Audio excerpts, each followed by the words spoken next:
Welcome to week 4 of our coverage of the 4YMM 4 Years of Mario Maker Anniversary Project. As with previous weeks, we have 8 new levels to show off, and that will take us to the halfway point of the project over the course of its 8 weeks of release. So let's get right to it. We're going to be, as usual, following the curated website order because there was quite a lot of thought that was put into ordering levels the way they were, and thus far we haven't failed yet in discovering every secret room or cake along the way, and hopefully it will be practical to keep up that streak and do that with every one of the 8 levels this week without missing a beat. Whether we can do it all in one sitting remains to be seen, because we do have some particularly difficult selections coming in this week that I expect to take some time. But let's get right to it. Displacement activity by Exodum. Displace items and foes in order to proceed, and duck jump to grab power-ups. The lengthy description on the website reads, using the wonderful new Super Mario Bros. 2 power-up, take hold of items and enemies you wouldn't normally be able to, and make your way through this exciting, light puzzle adventure. So we have about 12% on this, but as a puzzle level that can be extremely deceptive, particularly with a clear rate, not a clear rate, but rather a world record clear time that is on the lengthier side. Kind of tells me that they might have brought in a lot of players who could very well just have abandoned this from being stumped.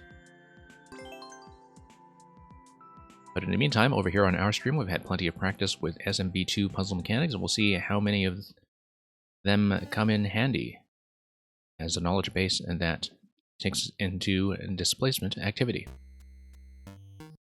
So, nice to have a warm-up level that's not too mechanically intensive. Right off the bat, we see the only object that we can interact with is a trampoline, and a trampoline is not going to do much for me here.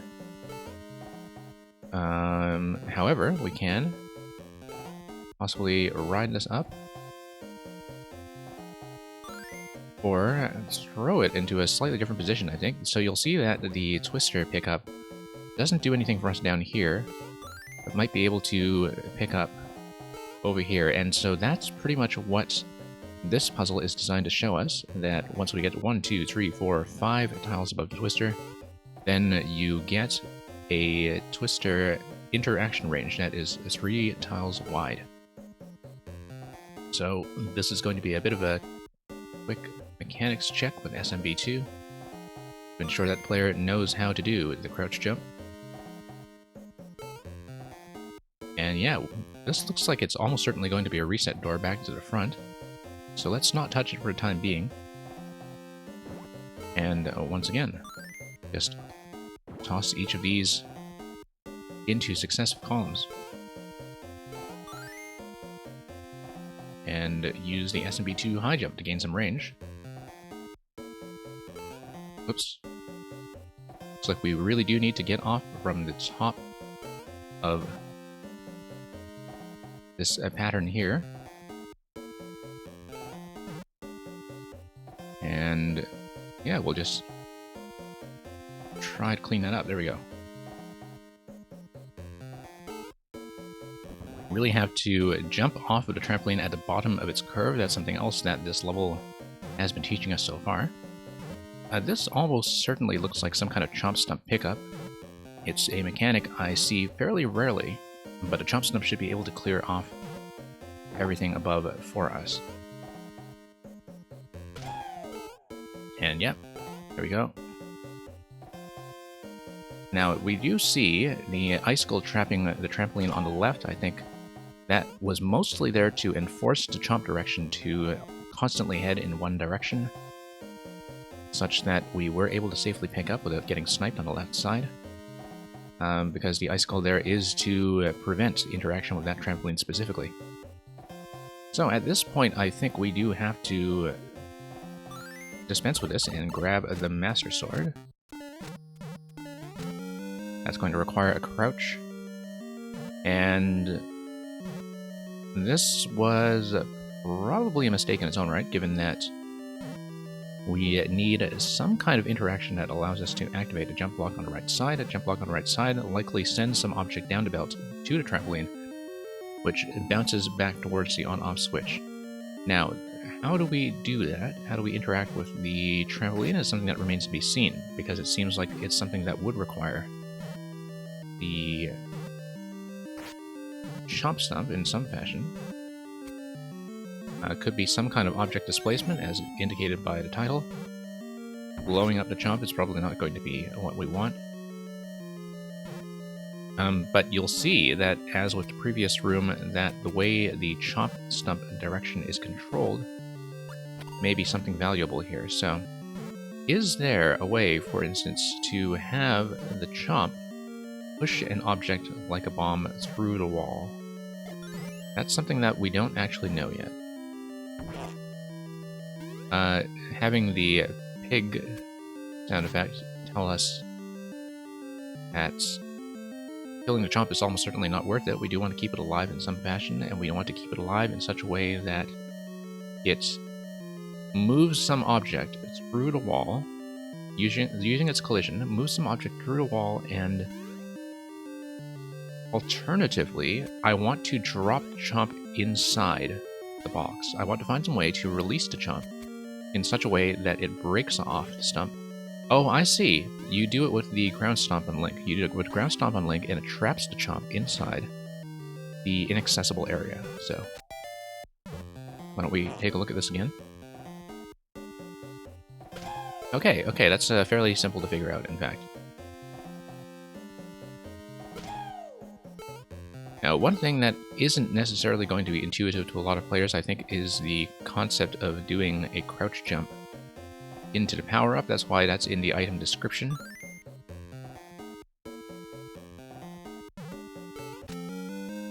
And a crouch jump not just for the height from the SMB2 mushroom, but in order to grab the item from under the one-way panel.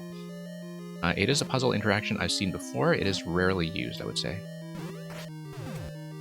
But anyway, here's the interaction that we want. Release. And that toggles the switch, just as intended. Okay, so far we have this red pipe here that's going to give us a pickup to work with. I think the idea is almost certainly that I have to bounce the dry bones to the right in order to trap it past a one-way panel. That's going to require a little bit better throwing accuracy, and we have that. Okay, great. Now, I don't know if we'll have the opportunity to throw the trampoline anywhere interesting. It seems like the one-way panels do preclude us from doing that. Certainly it seems like we're to use this guy as a... Oops. Never mind.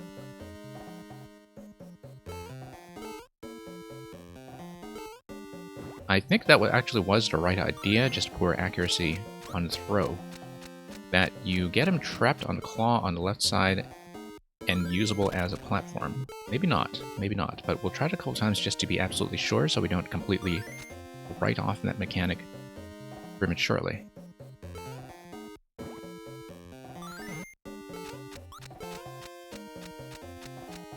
Certainly seems like we don't have that many other options. There we go.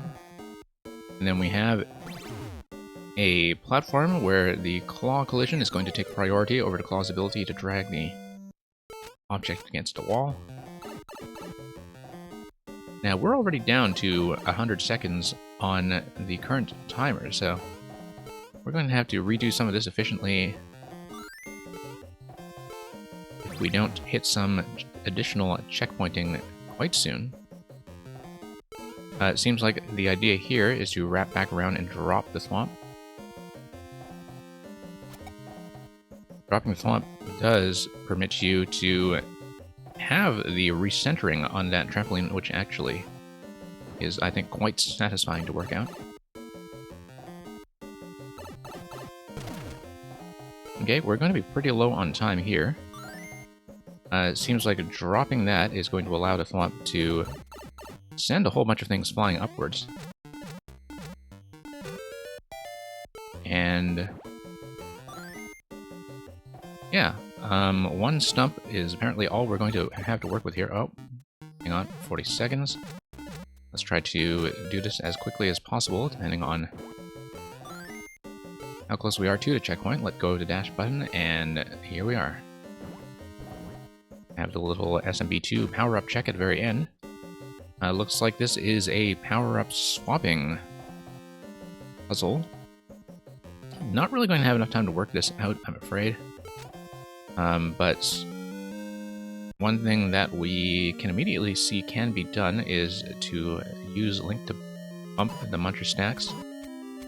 Bumping the Muncher stacks against a wall will allow you to toss the Groom Rat safely and gain enough height off the SMB2 mushroom. We won't have enough time to see this completed, but it will almost certainly be the solution as the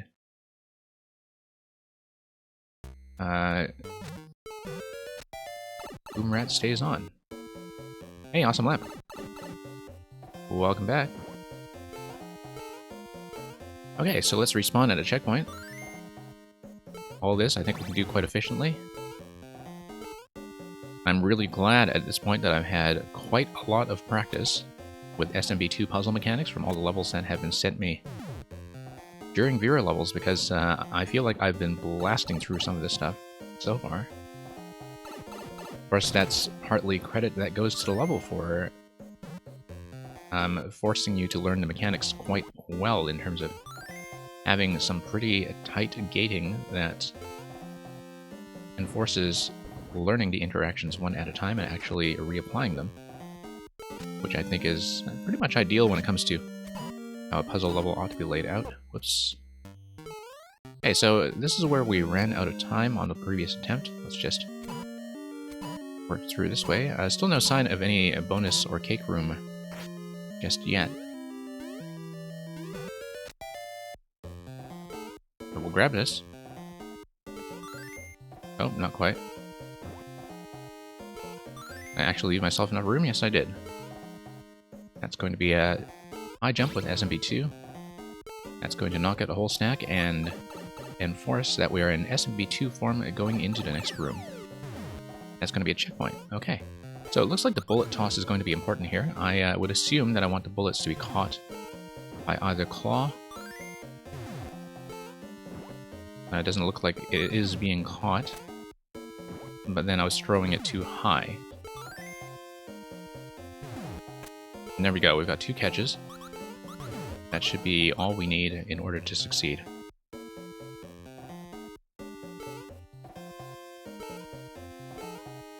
Okay, we are safe in terms of the range we have above the saw blades. Once again, we have trampolines enforcing the chop, stump, and direction. And it could be, once again, some kind of interaction that requires us to move the chomp stump. Okay, I see that we have a P-switch, and that activation of the P-switch will depend somehow on, once again, displacing the chomp. One thing we could do is set down the stump when the chomp is in an upper position. I don't know if that would trap the chomp head up above. I don't think it would. I think it would still be bound to the stump. But let me just come back and take a look at this and see what else we have to work with. Chomp stump is clearly the only object that is manipulable at the moment. And we do have a reset point, which is the pipe up front. Chomp is not going to be within range of those guys on the right side just yet. So I think the idea will be to try to get the chomp stump on top of the P-switch and then do a drop. So let's try to do that. Try to get a collision with the P-switch up above. The other thing that could be done perhaps is... no, the bumper doesn't look like it's a gate that you want to be pushed through, and that you wouldn't be able to push through the other side. We do have access to SMB2, so let's think about this quite carefully. One thing that we don't have is some way of destroying the stump like we did previously with Link. Access to the Master Sword would be something that is required for that to happen.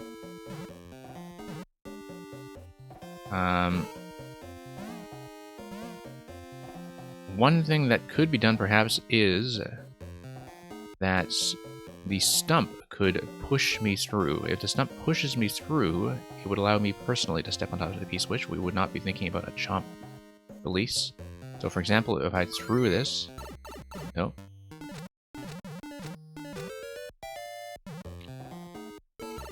Okay, let's get this down properly. So for example, if I threw this... No, that's not going to do anything. Except continue to enforce the chomp direction after the first attack. Now, taking objects with SMB2 through the pipe is not something that happens. I just wanted to check that anyway to be absolutely sure. Get a chomp head up there and carry the stump on the bottom. That's what we've been trying. I think I actually do need to release the stump when the chomp head is on the upper level, but I haven't been able to get it to the upper level yet. It's not raising itself highly enough.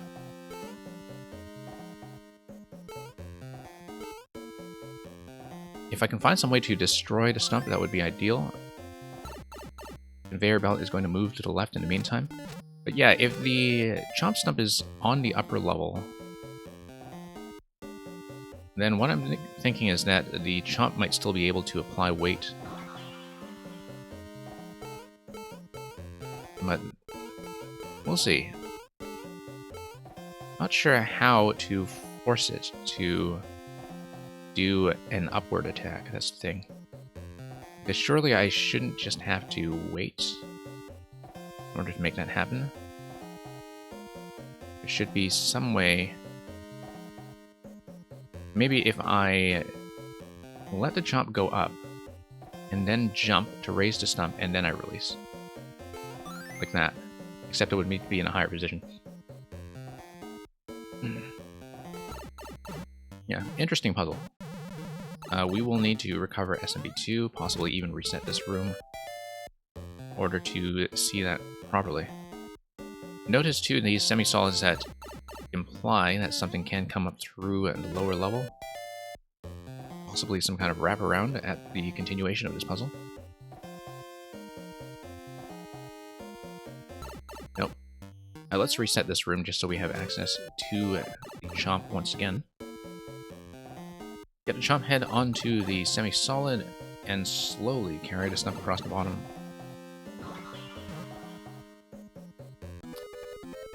Yeah, I was, the thing is that as long as you are carrying the stump, the chomp head is going to be on the upper level. And so, for example, you let go of this. Whoops. Gotta reset this. So the question is, if I let go of the stump, the collisions, I think, are calculated from the stump. You see what I'm saying? So let's say I let go of this guy. And, whoops. Oh, that's not really going to be accessible, but... And let's say I grab this.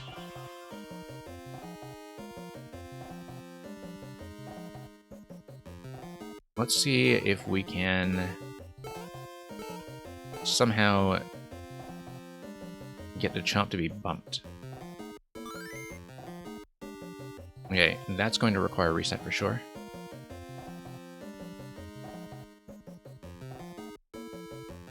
Interesting.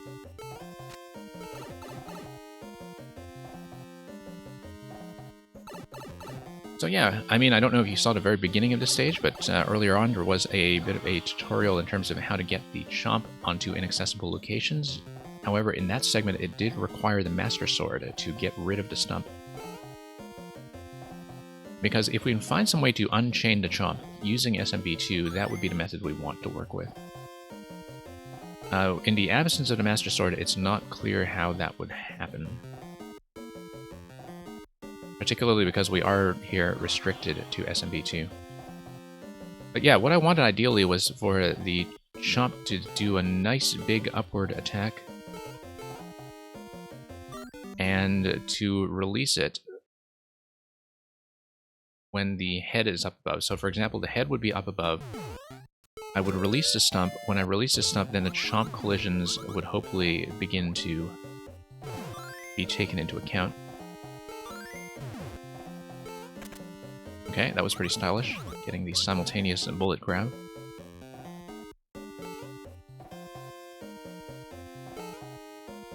And yeah, let's get up here.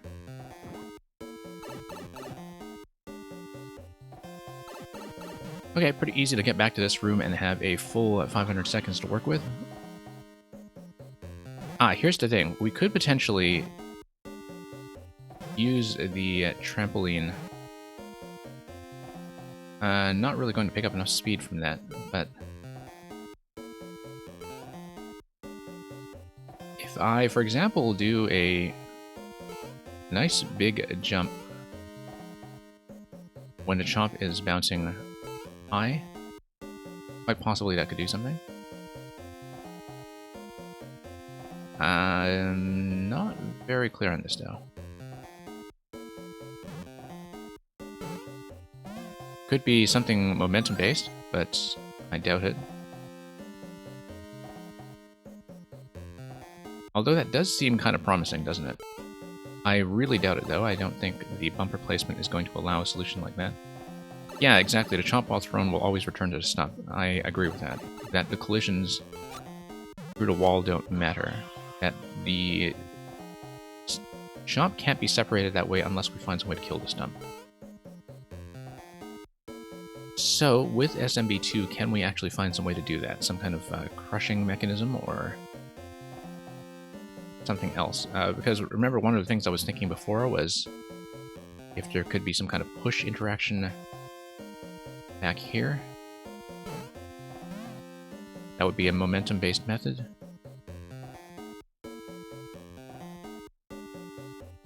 But yeah, the Chomp direction always seems a little bit random when you don't enforce it with something like the trampolines.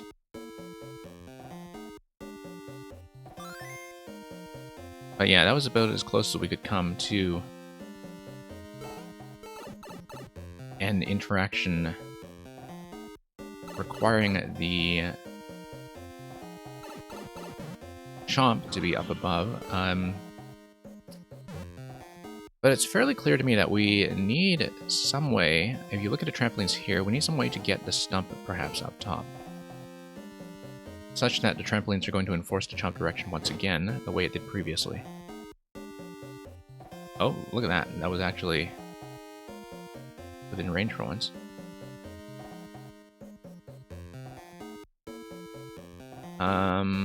Let me take a look. What is the conveyor belt actually doing? The conveyor belt is mainly preventing you from gaining enough momentum to do it this way, right?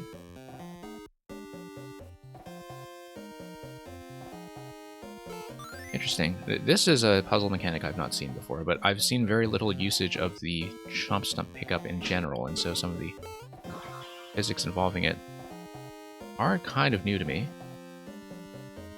It could be some kind of interaction that happens at the point of pickup.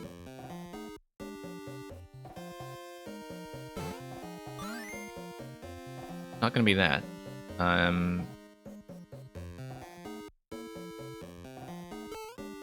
Wonder if... Oh, you know what? Okay, no, I've got an idea. I've got an idea.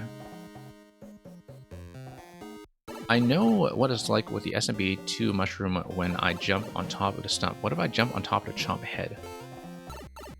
Hang on. Is it always going to be damage? Or can I actually get on top of the Chomp head? I think with SMB2, my only interaction point is with the stump, though. I can't actually pick up the Chomp separately, which is what I'd ideally like to do. But I do have to interact with this stump on its own. If there's some way to detach the stump, that would be really great. Like something to get it clipped or crushed or something else. Chomp head will always damage me. Yeah, that's what I thought. I wanted to be 100% sure, but I was fairly certain that that was in fact the way it works. Interesting that when you have the point to pick up with this, that the Chomp gives you a little bit of a bump. Now, I wonder if you drop it on the belt, is it going to have a controlled direction? Oh, interesting. Look at that. That I was able to get through it safely. Look at that. That when the Chomp is on the belt like this... Okay, no, never mind. That's not how it works.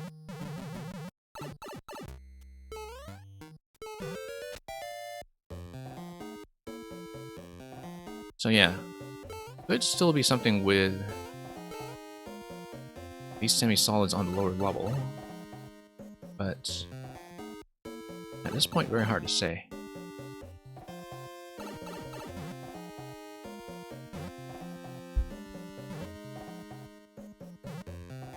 So yeah, really weird kind of edge case interaction here that I don't know if we have the game knowledge to do, really. Because I'm trying to picture what the solution should look like in terms of what the P-switch interaction will be. Will it be from the weight of a Chomp bouncing around? Or will it be from something else? P-block is going to release... P-switch, rather, is going to release the gate. That's fairly certain to me.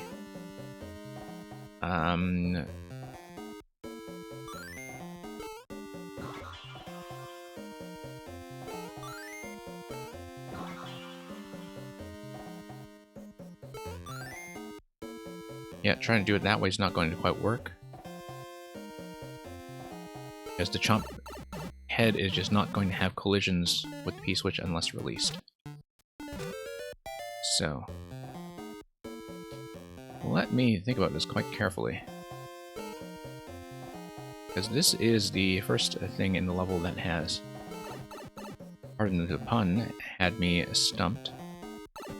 But it's always kind of nice to see a roadblock puzzle like this because the it's always going to teach some kind of mechanic. Now it could be that the Chomp is just going to collide gracefully with something while I'm holding it, because one thing that I have not been thinking about is, like, does it have some kind of interaction with the P-switch like it interacts with enemies when I am the one actually carrying it on board? And so, for example,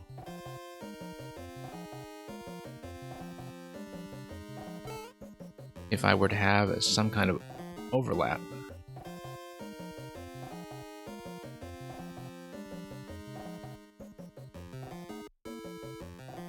yeah, because the thing I've been thinking about is, I know for a fact that stumps can push me through, but if a stump collision pushes me through, I also need a way to get back out.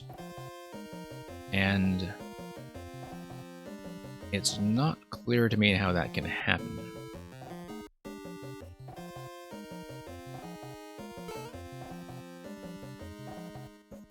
Because at this point, what am I looking at here? So, what is even possible with this thing?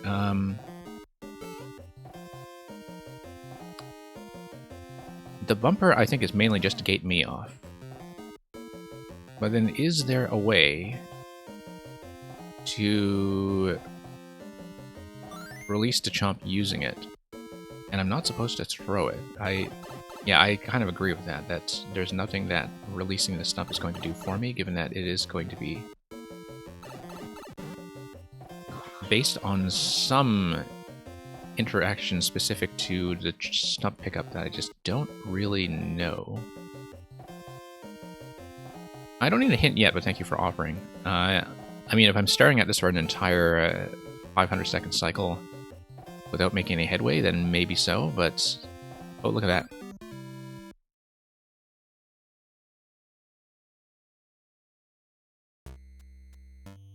But I think that would be something satisfying to figure out.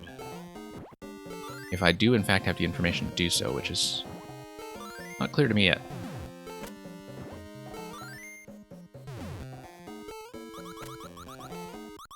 So yeah, we'll just go back and see what I could possibly be missing about that. Because there's a very limited number of interactions that are even possible. So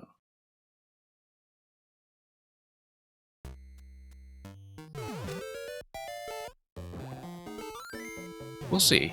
It's something that's going to be worth learning. And worth learning by doing. So it's going to be a little bit too high for the claw pickup. Third tile seems to be ideal for the claw to be within range of creating the platform. There we go.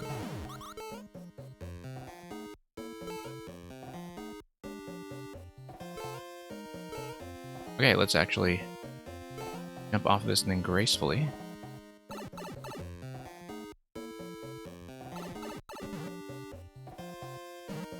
So, we have a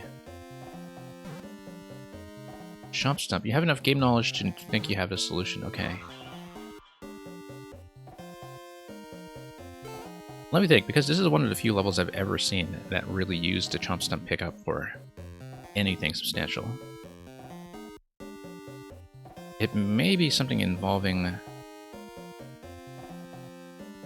belt. The belt seems like it's mainly there to gate me off from something, though. Okay, let me try to get the stump on the top level and then wrap around the bottom level.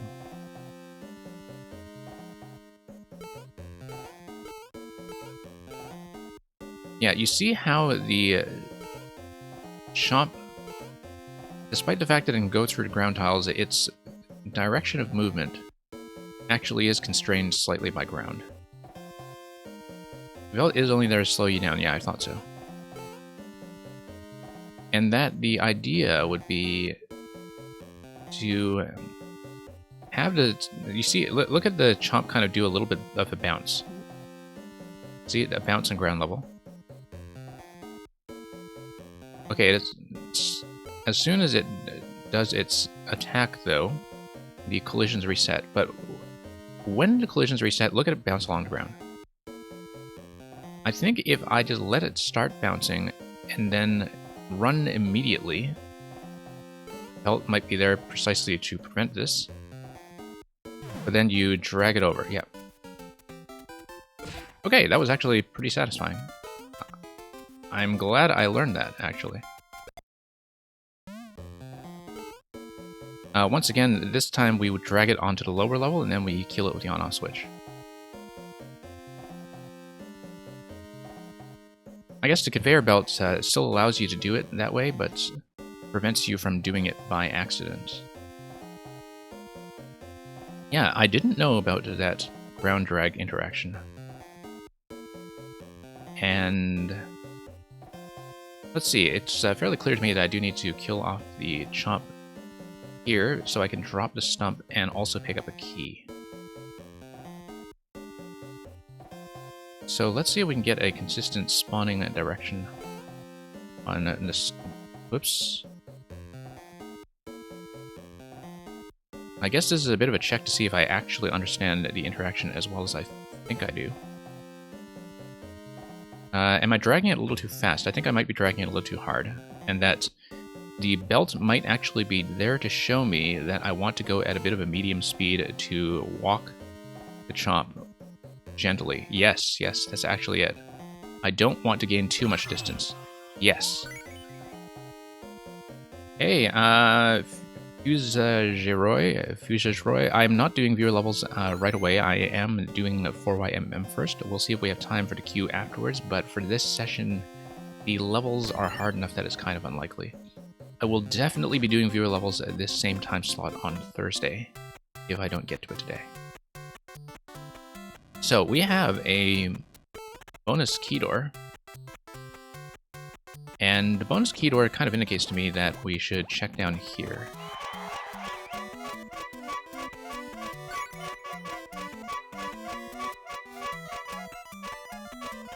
Okay, so that was really satisfying to figure out, and I see that the conveyor belt slowing you down actually does teach you the mechanic for the second half, and so that's very neat to see.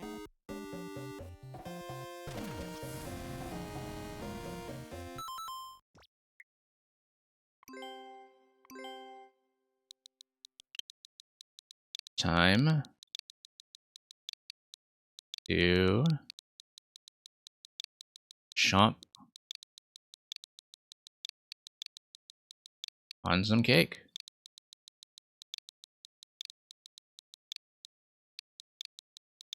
Probably not the most interesting message, but I do want to mark my territory.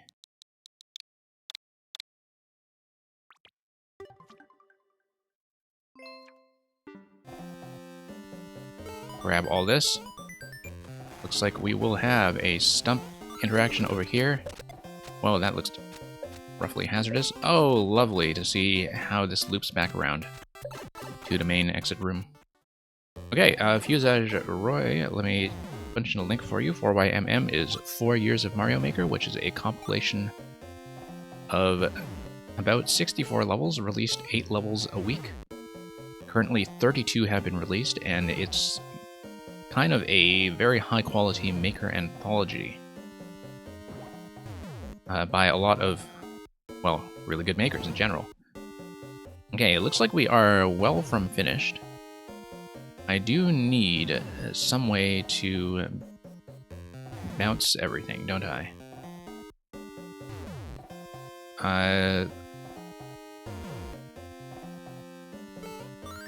Nothing is going to interact through the one-way panel, at least here. It could be that I am able to toss it over the top one-way panel if I have a high jump and bounce to Muncher. Bouncing to Muncher would allow the Womp to come all the way down, but that doesn't actually do anything for me until I... let's actually grab the cannonball. That's going to be a significant boon, I think. Whoops. Forgot that it would have that kind of throwing arc. And yeah, let's grab the last one. Looks like it's potentially a side thwomp. So we release it. Actually, we can displace the thwomp now because it collides. There we go. And then we can move up. Can we get rid of this guy? Yes, we should be able to. Oh, that's another secret. Or is that just the main exit? That's the main exit, I think. Alright, let's go left.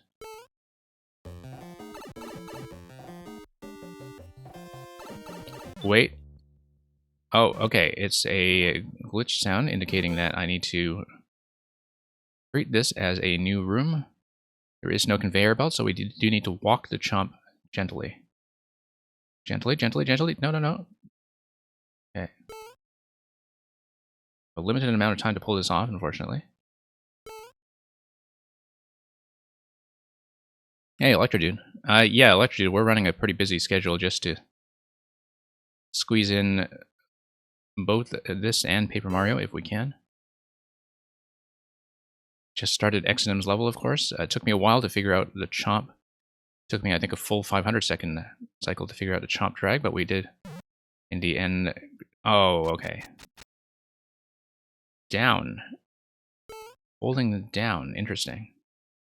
I am going to run out of time before I see this through to its conclusion. Okay.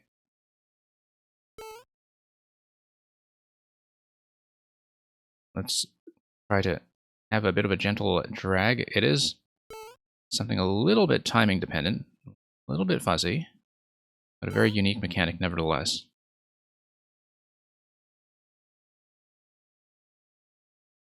Okay. 8 seconds left. 5 seconds left. Are we actually going to hit the end? 3, 2, 1, no. I'm gonna die in the thank you room. Try to stay ahead of the chomp? Yeah, I agree with that. That's okay. We have all the puzzle solutions up to that point. I didn't actually see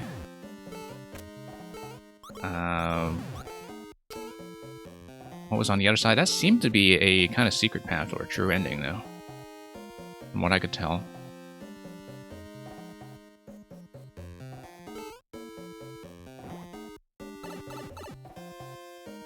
And okay, let's walk the Chomp once again. Pushing against the belt does allow you to go through like that. Let's let it break all that for me.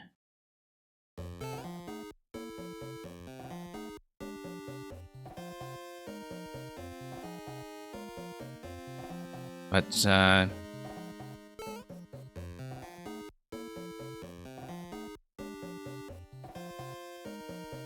let's just let this guy... Oh, I mean, it's okay if I'm on his left side as long as I drag him gently, I think. Walk him at a pretty safe distance. Okay, there we go.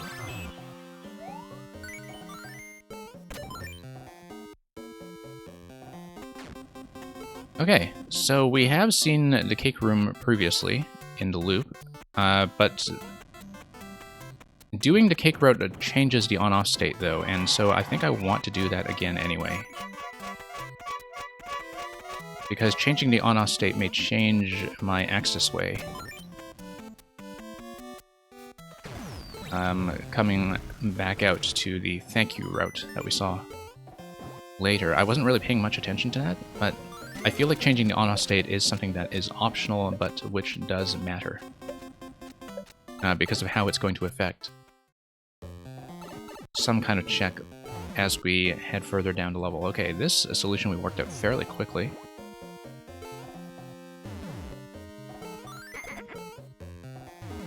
Yeah, really quite satisfying. I think a lot of people will just get stuck at the fussiness of the execution of the Chomp Walk, but that's the people who do stick with it and learn the interaction, I think, will find it very unique and satisfying. Whoops, no, let's ride that boat again.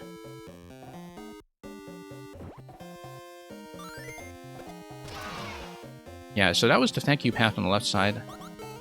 The right side seems like a less interesting standard exit, and so I think I would rather do this.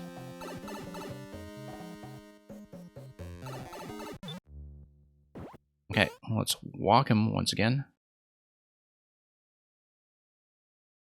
Try to get that Chomp bounce, stay ahead slightly. Nope. The Chomp has decided to issue a retraction.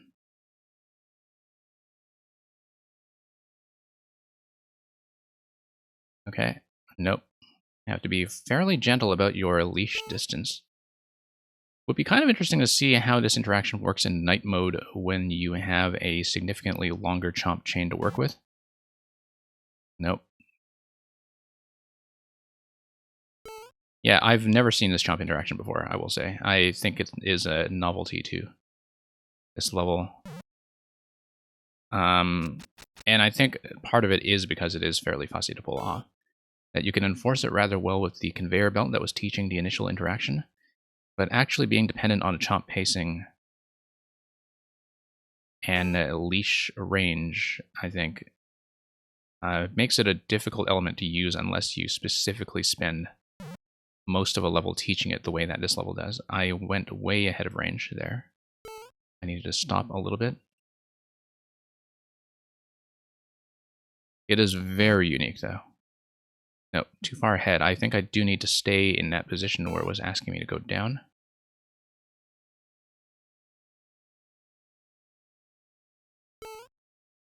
One moment. Okay. Yeah, have it do a little bounce on the lower level. No, tug it over. There we are.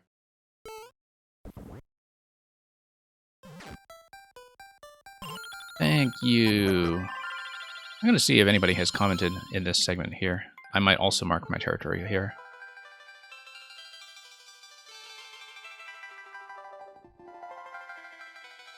And...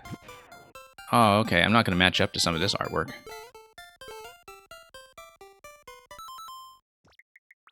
But let's leave some kind of card.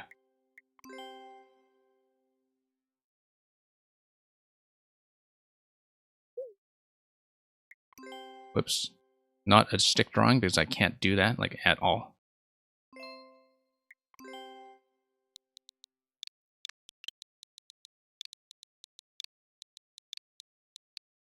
No. Thank you.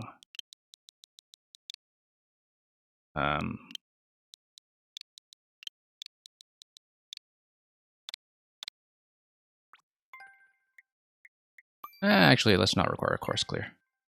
In case somebody's coming here the first time.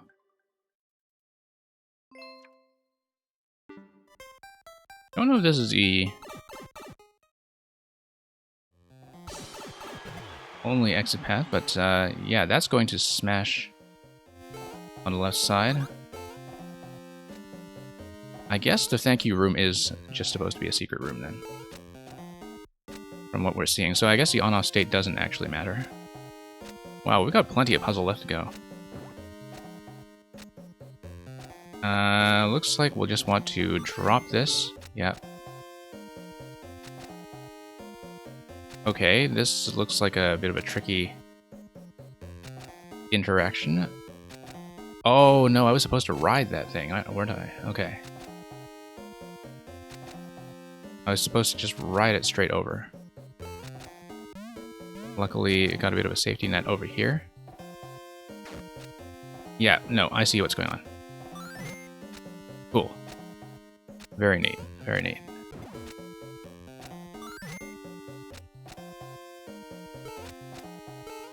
There's actually quite a lot going on in this level. Oh. Wait a minute. I wonder if it was possible to go up, or if that's just a fake-out ending. I think it is just a fake-out. And partly a fake-out to get you to check the upper level. Did I really post a 40-minute time on this thing? I'm very tempted to... well, let's take a look at the title image. Let's see if there's anything that was actually placed after the flag. In case there was anything hidden. It looks like there is a bit of a ledge that follows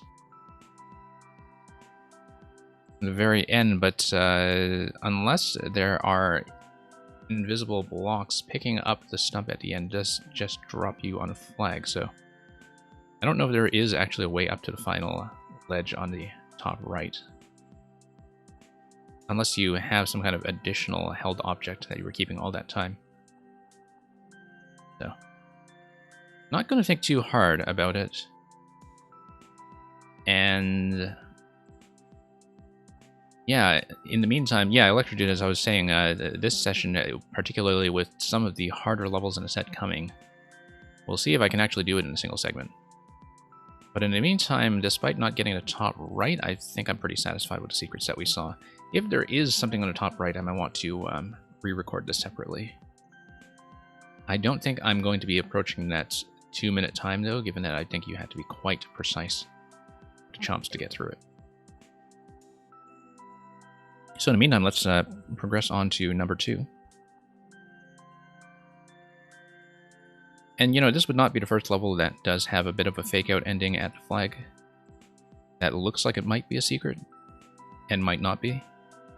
That was, of course, the case with Mega Tefit's 3D World Fire level a little while back. In the meantime, let's take a look at Power Up Mashup, number 2 by Slanteva. Looks like we'll have a little more fun with the SMB-style power-ups once again, in an auto-scroll and music setting where you explore Mario's ever-changing moveset, now with musical accompaniment. The lengthy description says, show off your platforming while managing a diverse set of power-ups, each accompanied by related music. Then, end it off by using all the power-ups to survive an onslaught of attacks. Bonus points for recognizing all the tunes. So we'll see about that. Yeah, I got stuck for a short while trying to figure out the chomp interaction, and by a short while, I mean I actually did exhaust a full 500-second cycle on it. Yeah, it took me a moment to kind of realize that, but I'm glad that in the end I did technically figure it out myself, more or less. But it's all, that's why, you know, I try to avoid hints when I can. Is because, you know, it might be a bit of a frustrating thing to watch for minutes on end. Maybe not the most spectator-friendly thing. But very satisfying on my side when I do manage to figure it out. So this is a clear rate of about 3%. We'll see how we do. As we mash some power-ups. Oh, Super Ball. Super Ball has such lag time to it. Just have to account for that and fire nice and early.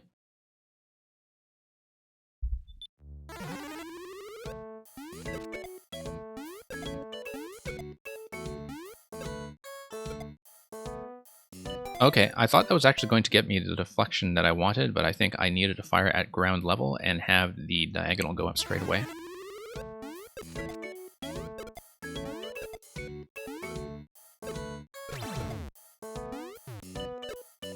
I don't really know my Super Mario Land, I'm afraid, so if that's where the music is from, I don't think I recognize it at the moment, but no, we'll give it a careful listen and we'll see if we can name that tune. Whoops. Yeah, kind of nice to have some timing-dependent Super Ball markers in an auto-scroll. It seems like the main training we've gotten on that particular style of Super Ball level has actually been on Electrodude's level from many weeks ago. Okay. Now it's Master Sword time.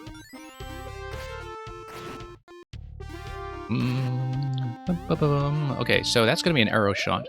And that is, of course, the Dark World theme from A Link to the Past. So that I recognize.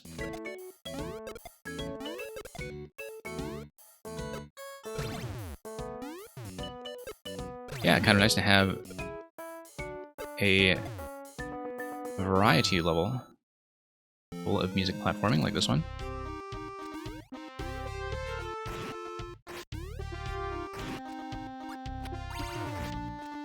And we're going to be a little bit slow here, but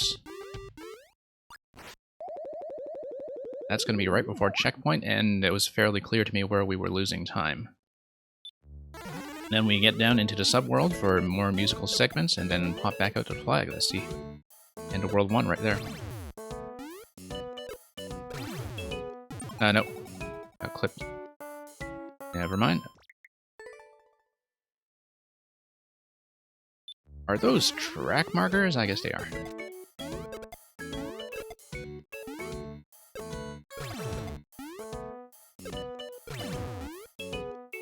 Yeah, kind of surprising that track markers managed to make it past a level curator.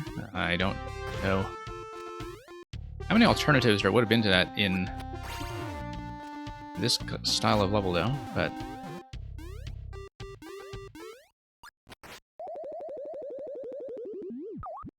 yeah, I mean, I guess if the mechanic justifies it, you can just barely get away with it. But for the most part, though, I do appreciate the clean look of a lot of these levels. It does mean that some of the more technical ones are tuned on an easier side.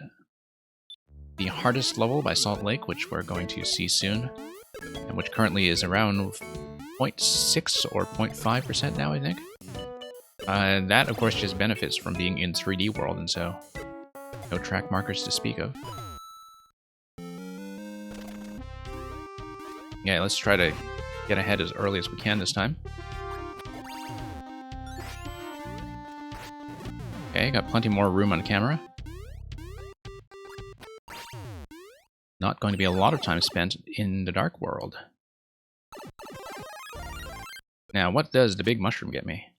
Big Mushroom gets me access to a key door eventually when we wrap around this side. It seems to be scroll locked to the right now, or auto scroll to the right. And do we do fire flower or pipe? It looks like there might be a repeatable checkpoint given that we have the 4 coins that are available. It looks like the safety coin might just be restricted on our way back. Let's do Big Mushroom first. Oh, I see. Okay.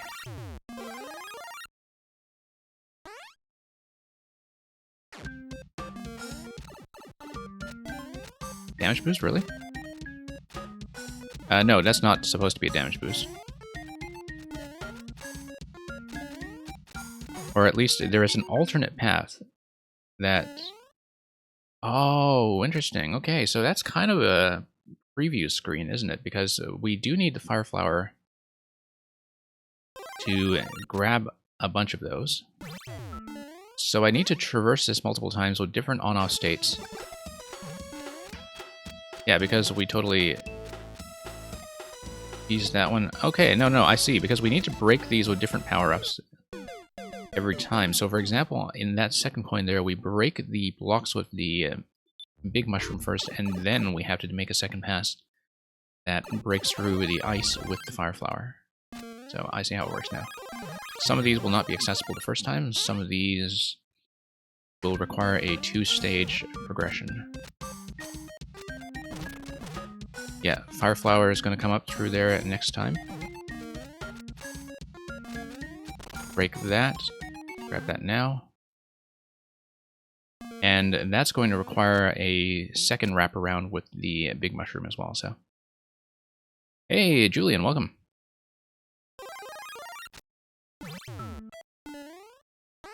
And yeah, certainly recognize the theme here. Oh, Julian, hope you're doing well. We've had some busy streaming days lately, given that I'm trying to balance time between 4YMM and Paper Mario. And so things have been fairly intense, but we're managing. Yeah, Julian, I guess you were on a holiday for a bit, on your end as well.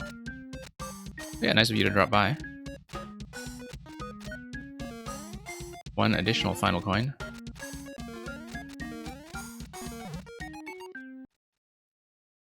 We'll come over here, pop that, and that will be the final coin.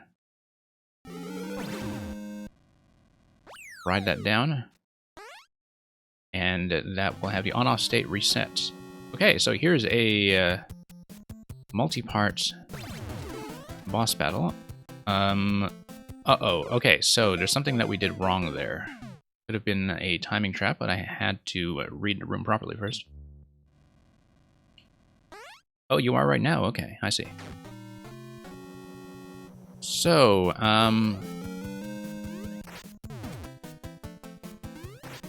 oh, I guess anything that displaces the bomb is a bad idea. Like, as soon as something displaces the bomb, then you die. And so, I need to swap between the power-ups fairly rapidly. So, not really going to have time for something like the down thrust on the Master Sword. We need to... Oh. Grab that right away. And, yeah. So... this is a series of power-up checks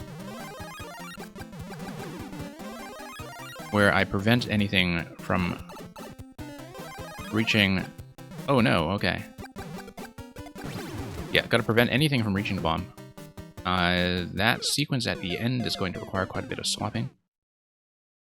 And maybe a bit more accuracy in the power-up collection itself.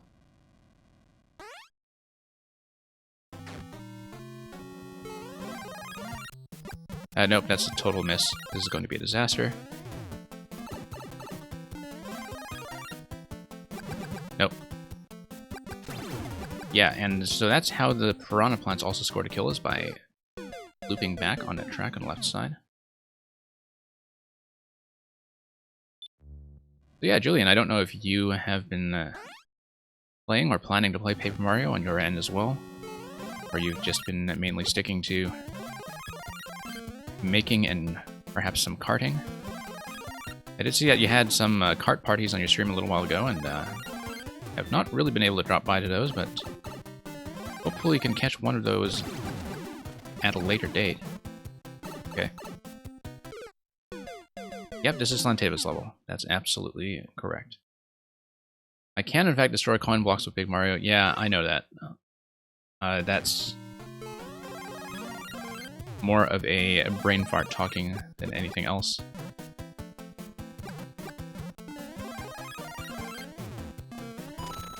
I mean, we would have needed a double firing sequence there anyway. Would need a double sequence over here.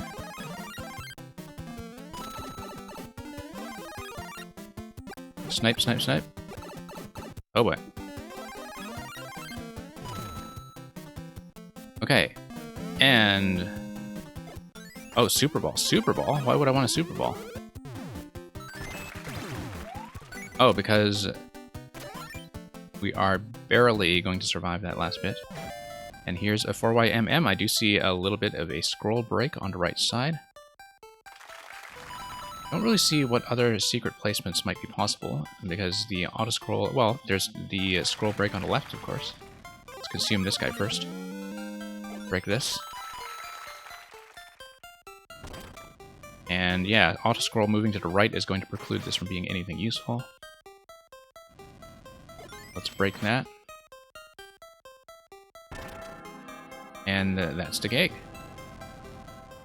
Okay. Can't really go over there to kind of leave a proof of cake, but you all saw it. And we'll head out. And no real way to get... oh, there we go. There's the invisible block we wanted. For the top of the flagpole, and we'll just miss that completely. Hey, Redox, welcome. So yeah, Julian, yeah, we will keep away from any spoiler talk for that then. I have been running a couple of sessions of Origami King. I have been through 2 sittings already. I think it, without spoiling anything, I do think it gets off to a bit of a slow start, but it does pick up considerably, and so, you know,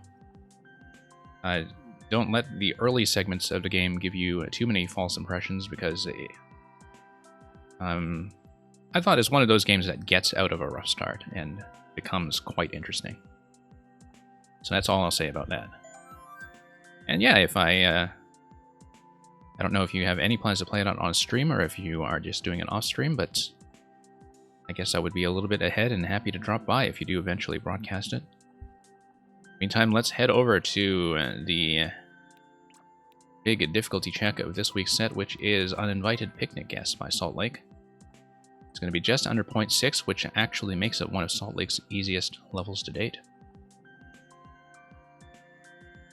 And yeah, thank you for the GGs, of course. We'll get in here and see how quickly we can put this together. I did play another one of Salt Lake's levels over the weekend in our kind of pre-upload 4YMM Maker preview that we've been running on weekends. Redox, since you're here right on time, you'll recognize this style of level instantly when it comes to the 3D World moveset and the constant motion of getting through pipes and timed obstacles. And okay, let's see if we can make it through the pipe. Going through upwards entrances tends to be a major problem for me, so... that was a surprisingly clean first attempt, though. I am kind of astonished we managed to get that far without too much trouble. Yeah, you don't think you'll play it live? That's fine. I mean, it is not necessarily a very stream-friendly game, although the battle system is quite fun. But yeah, single-player adventures, I think sometimes it's important to know when you want to really take a game privately at your own pace. And, you know, it is a much less interactive experience than something like doing Mario Maker. Oops. Once again, flubbing the pipe entrances. I'm gonna die a lot, but yeah, as Redox is saying, after all the ant bouncing and pipe entering and wall jumping that he's been putting me through in 3D World, I feel like I have a little bit more preparation than usual for a level of this difficulty.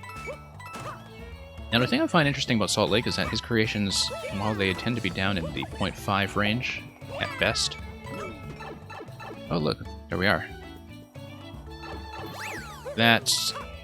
They are pretty much the limit of what you can do with traditional technique, so to speak, in that they are probably the hardest levels I've seen that I would not consider Kaizo by any stretch of the imagination. In that you don't really need a lot of metagame knowledge, or like sort of community-based knowledge to clear them. You just need to be precise about Mario's mechanics out of the box. One of the difficulty checks here, for instance, is just to have a very precise idea of when you need to use certain techniques, such as the long jump and the scroll jump. Here we're at the end of the auto-scroll, and it's not too hard to have a little bit of time to adjust. But certainly in the first segment, there was a very time-sensitive twirl jump on top of the beat blocks where you needed to read that pretty much instantly. And if you didn't read it instantly, you would just fall and die. Like, not a lot of reading time that's available to you. But the actual techniques are easy to execute once you know what to do. I mean, difficult to execute consistently, obviously, for timing reasons, but you know, it's not something that you would ever consider like Kaizo genre, let alone precision genre. And so it's kind of like the, you know, Bufflin or Baraki style taken to its absolute conclusion in terms of what kind of precision, what level of difficulty can it reasonably withstand, and still feel like it is in that style that is an extension, a logical extension of what traditional levels are able to do. Yeah, I don't think it's Kaizo either. But then I think the barrier for me with Kaizo tends to be... Well, I mean, first of all, the level of strictness, which I guess this level is somewhat strict. But also the presence of things like the item throw tricks, which are the kinds of things that you can only learn by playing other Kaizo levels, you know what I'm saying? Like, you can't just approach them without some foreknowledge of what the notation is telling you, or what some of the mechanical interactions will be when it comes to muscle memory.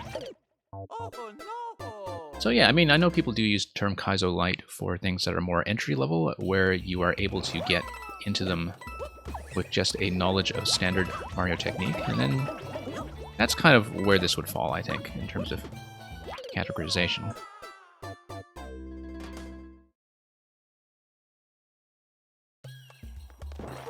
So yeah, actually got past to checkpoint 2 relatively quickly. We might actually have a better clear time on this than we did on Exonyms much earlier. And that's assuming, of course, that I don't get blocked on this segment for ages. I'm not quite holding a full jump there, and it's quite clear to me that I need to do so in order to get through it gracefully. I do like the coin indications on the landings where you need to slide your way out of the pipes. Nope, needed a high jump off the last one.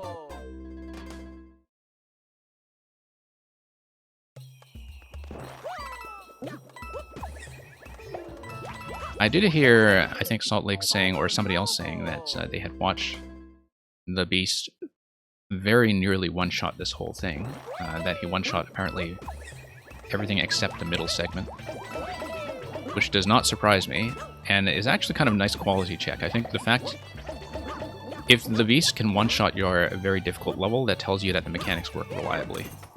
Just given what a crisp and consistent player he tends to be. The ending is something. Okay. Well, we'll see about that.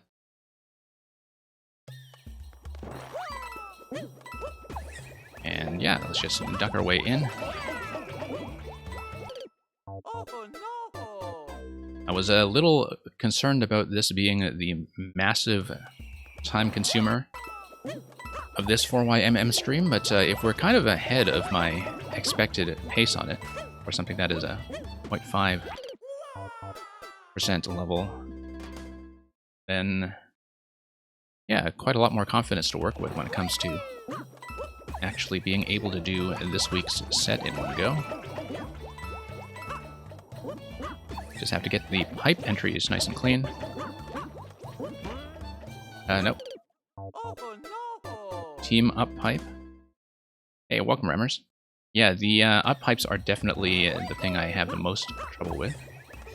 Remmers, you know, it's funny that you say that because I think you're generally quite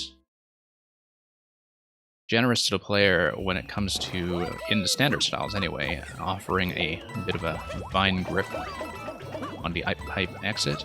Seem to have seen a fair bit of that from your levels. Obviously, can't do that with 3D World. But yeah, up pipe entrances are the main thing I have trouble with here. And the main thing I have trouble with in most levels that are in this format when it comes to 3D World clear pipe interactions. Surprisingly easy to just bonk my head on all that stuff. Once again, need to hold a nice full jump there and really trust that the landing on the ant is going to be good. I think I'm a little low on the wall jump as well. That a slightly higher wall jump would fix that. Yeah. It's very tempting to twirl there, but of course the twirl trajectory on 3D World wouldn't really do much for me. Nope. Hanging back a little too quickly.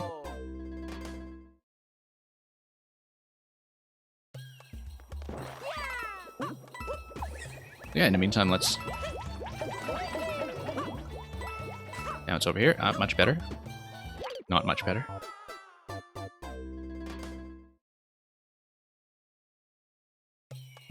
And in the meantime, let's... Whoops. Let's get some of the worst attempts out of my system. But yeah, I would say that first two segments went fairly well. I was pretty happy with how quickly I could put those together.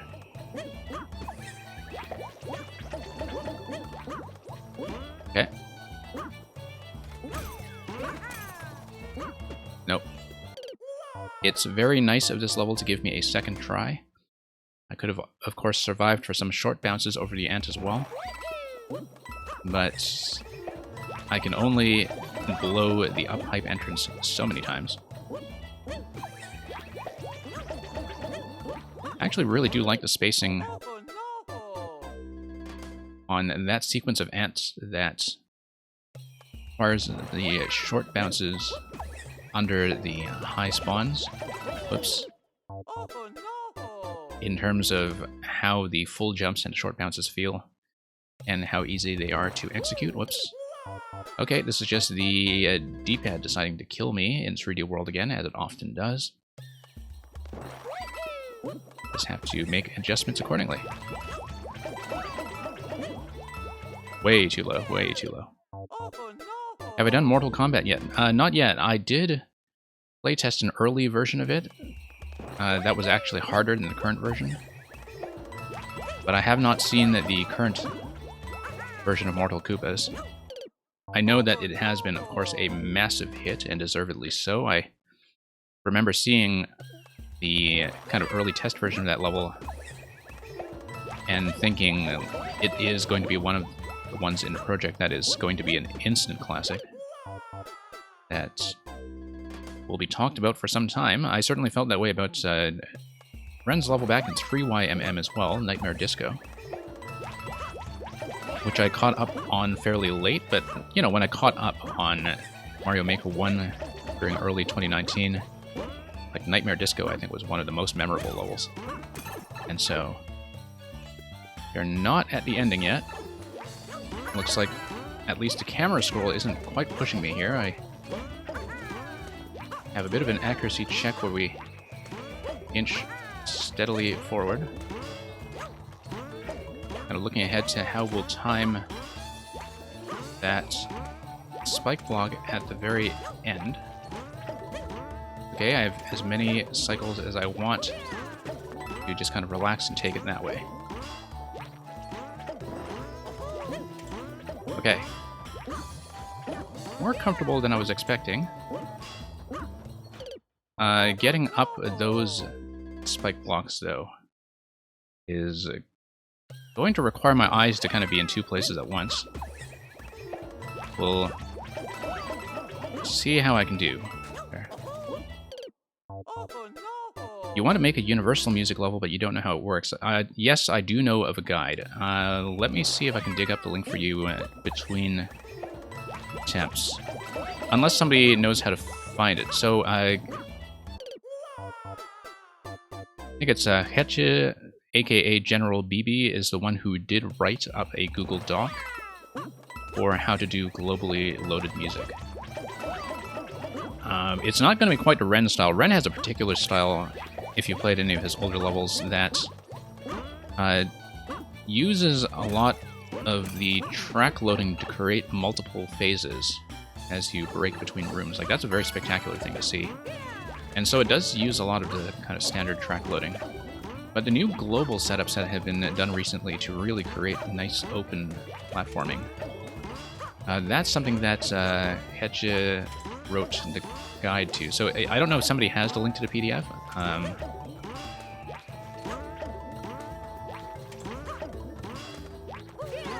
Okay. Not the PDF, rather, but the Google Doc. But there is a global music Google Doc. And Rammers, if I can't dig it up right away, I'll maybe DM you about it afterwards. I should do what I've been talking about for weeks, which is set up a proper Discord server for this community so I can dump resource links like that. And I just kept putting that off. Okay, so still need to nail that final part. This stuff is getting a little more consistent, at least. Yeah, let me see if I can dig that up. Maybe at the end of this level, if I have a moment to browse around. But if somebody has that in the meantime, let me know if you want to post a link, because then I can permit you in advance. Otherwise, the chatbot is going to be very aggressive towards you for attempting to post a link. Yeah. I didn't know how much interest there would be in a Discord for a relatively small community, but I guess it would make a lot of sense to put up things like resource links, like the things that we talk about here. So, next, for that feedback, Awesome Lamp will definitely take into account that people are interested in doing that. Because I know that, you know, one of the obstacles to that is simply that it's very easy for people to just be totally overloaded with Discord servers. I know I already feel totally overloaded with Discord servers, just with Mario Maker alone. But having a bit of an off-stream hangout would be nice for sure. In the meantime, so we've gotten through this segment at least 3 times now, I think. We'll have to get through that. Yeah, I am just going to... Hang on. Give me 1 minute. I'll see if I can dig up that link for you now, actually.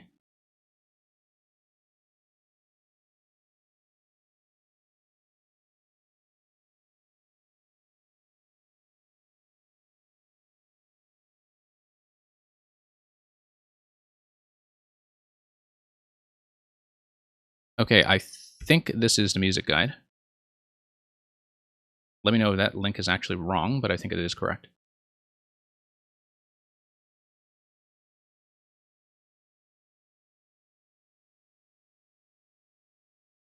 And yeah, I mean, I did have it in my hotlink bar. Yeah, Dark Flash, thanks you for dropping by. We are doing this week's 4YMM set. This is a level that has about a 0.5 clear rate. So yeah, Rammers, hopefully that is, in fact, the right document. Also contains some links, I think, to some other resources like Super Mario Maestro, which is actually a MIDI converter for doing the initial Mario music layout. Like, you can actually plug in a MIDI track and it will spit out like a bit of an auto-generated configuration. I don't know if it works with the global layout so much, but I don't really know enough about the global tech firsthand to say how to adapt that. You've seen Lupin snoop around. This is something that Lupin Snoop knows quite well. I think he actually wrote the guide to using Super Mario Maestro, and he's been really kind of plugging it heavily lately.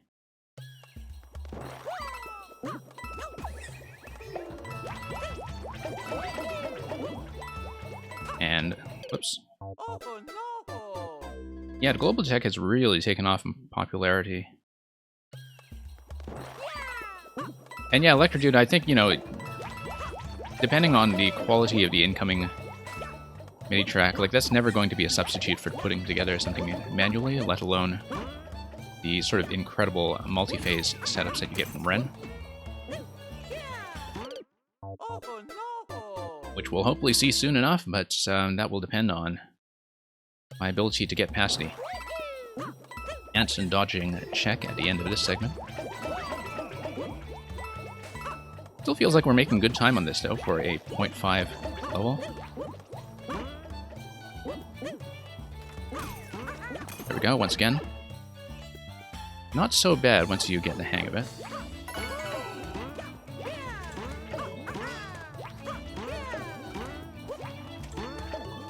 Okay.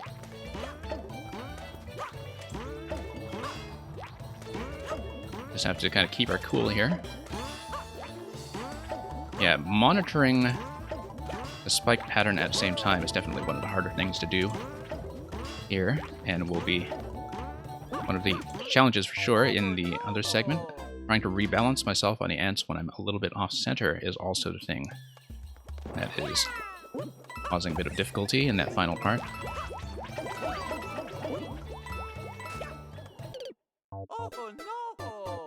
Yeah, Ren's level is, I think, definitely something a little crazy.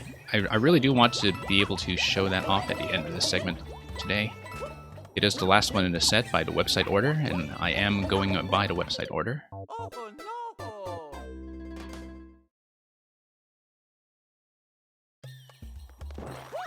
And we're currently on number 3, I think.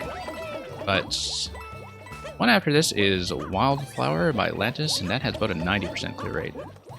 It is supposedly the easiest level in Project, and Lantis is a bit of a specialist in making interesting levels that are tuned for, you know, beginner players to clear without too much trouble, but which experts can still find rewarding. And that's something that our regular visitors, Julian and Tino and Mega Tefit, are all kind of known for as well, in terms of being able to really hit their rates north of like 70% and still make something interesting out of it. And so Lantis is the only one who kind of kept to that, to this point in the project, though. Okay, I really do need to get a high bounce off the first ant just so I can reposition myself properly. The reason I'm dying to that first landing is because I'm trying to do a reposition using low bounces, and that is not working out for me at all. Nope, going a little too far forward.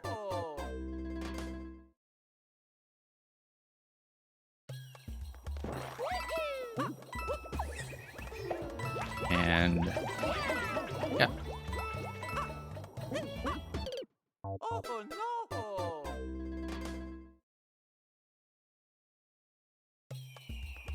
So yeah, this one does not feel too bad so far, depending on, of course, how many attempts it takes us to get through the check at the very end. I am sure that the ant segment right after the pipe here is going to fake out quite a few people who just expect the pacing here to give them the flag right away after clearing all this. Nope, too much of an overcorrection there. as we attempt to get over that series of low bounces. I was overshooting earlier, and I didn't quite know why, but don't need to correct it as hard as we've been doing.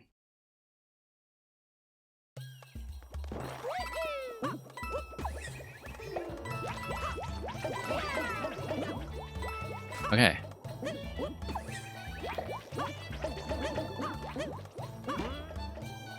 Second bounce off of that guy. Seems to work rather well. Okay, actually managed to survive one full cycle of misses that time, which was unprecedented and rather stylish.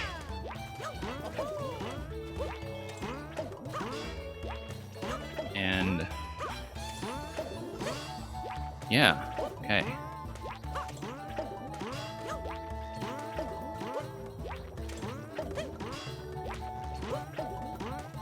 And let's just wait for this. Okay, so high bounce off the first landing, as I said before, just to get a nice, gentle readjustment. Now finding a good, appropriate cycle to start the wall jump. It's going to be a challenge here. We're running out of ants.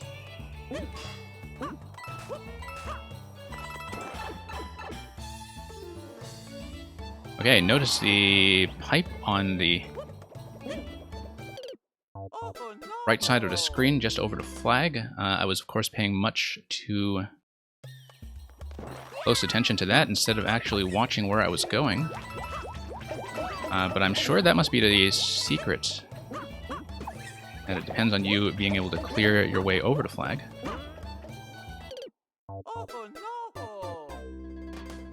Yeah, I mean, Electrodude, that's what those segments are for, obviously. It's just a final attention check.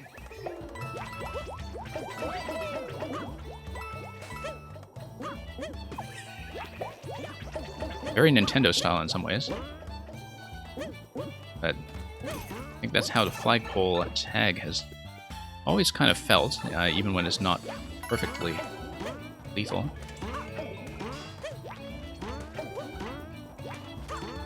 Always kind of amusing to, from the perspective of the creator anyway, set up a death trap quite like that. That isn't really supposed to be a serious death trap, but which has an element of risk anyway. Okay. We have a method relatively well worked out for all of this stuff. I didn't know I was going to run out of ant sets as soon as I was off screen from all the type spawns. Oh right, you almost forgot chicken or egg first. Electrodude, are you asking for Splatoon purposes? Because I saw that the chicken or egg Splatfest has been coming back. The correct answer, of course, is the egg, by the way. I don't know who Pearl or Marina are siding with, but the correct answer is the egg for evolutionary reasons, because the progenitor of the egg that would have produced the first chicken would have just been a proto-chicken. Like a proto-chicken would have produced the first chicken egg. Or, well, I mean, I know it's an oversimplification of how speciation happens on a populational scale, but there are not many understandings of evolutionary biology that would put the chicken first. Of course, many understandings of evolutionary biology would not necessarily account for the emergence of apocalyptic squid people either. Okay, no, I'm totally running... no, I'm not running out of ants. They do both spawn out of the pipes in tandem.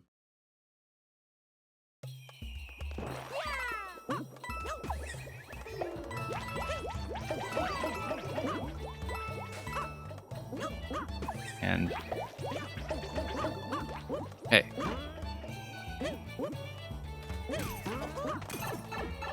So yeah, Electrodude, I assume that you're going to be playing Splatfest quite heavily again.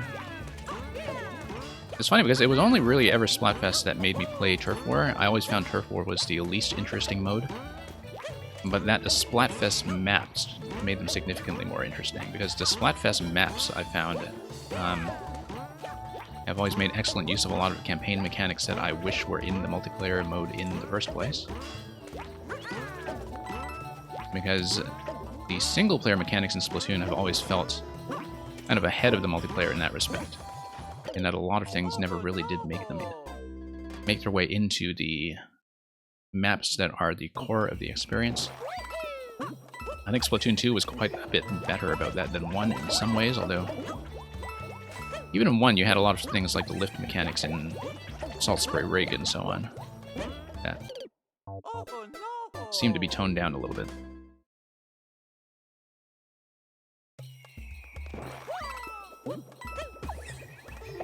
Okay, so we'll see how many more times we die right at the flag. I really do want to go for the bonus room, of course, because we have been fairly serious about doing completionist runs. The risk with this level is that if I accidentally hit the flag in order to get the bonus room in the final corner, I actually do need to start the whole thing over. I would be very tempted to do that, of course, because so far I have been utterly uncompromising when it comes to the secret hunt. With the possible exception of that bit of a fake-out ending in Exodum's level, which I don't think was a real secret exit anyway, or a secret room above the flag. Okay.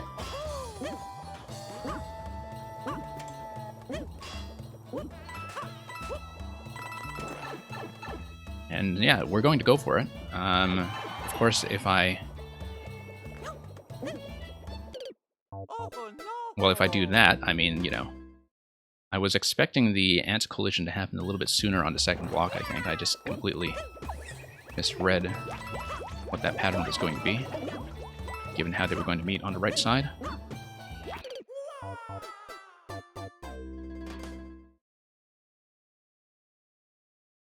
I usually don't have too much trouble with ending checks like that. I think it's just kind of pronounced here because of the length of the segment that comes before it, which, when you play it through, does not actually take that long. It's just that the segments in this level feel very full-sized.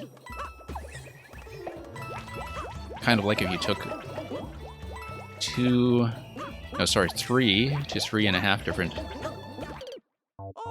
20 to 30 second difficult levels and decided to just paste them together with more of a relaxed time limit, of course, which is nice for those last-minute corrections when getting up the pipe to the next segment.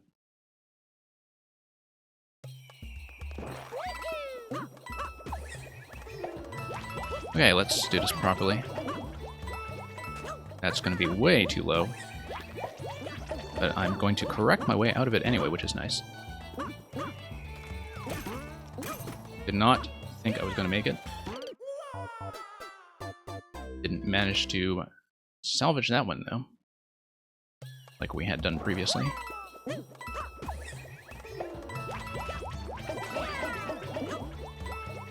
Okay, through we go again.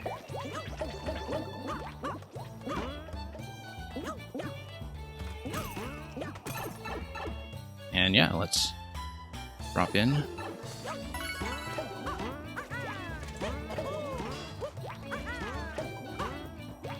And here we are.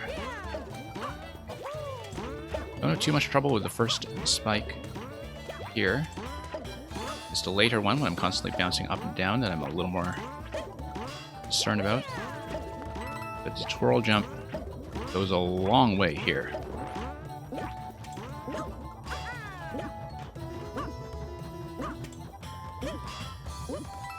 Okay. The timing there is much more relaxed than it looks once you actually get on the spike blocks. Take 3 on this one. There we go. Right over. Let's check the bonus room. Or YMM. And it's hammer time. Let's maybe leave a bit of a message in the cake room. I want to see But other comments? Cool parkour, and I like infinite ants. That guy likes infinite ants. Maybe not in his pants. And yeah, we'll leave some kind of message here as well.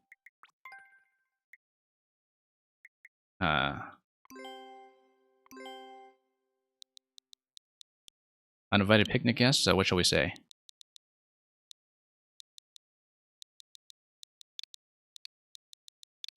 I was invited.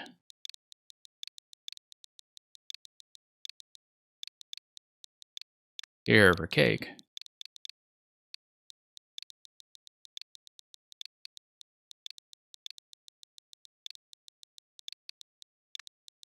I swear. Probably should have put in something involving ants as well, but character limit is so low.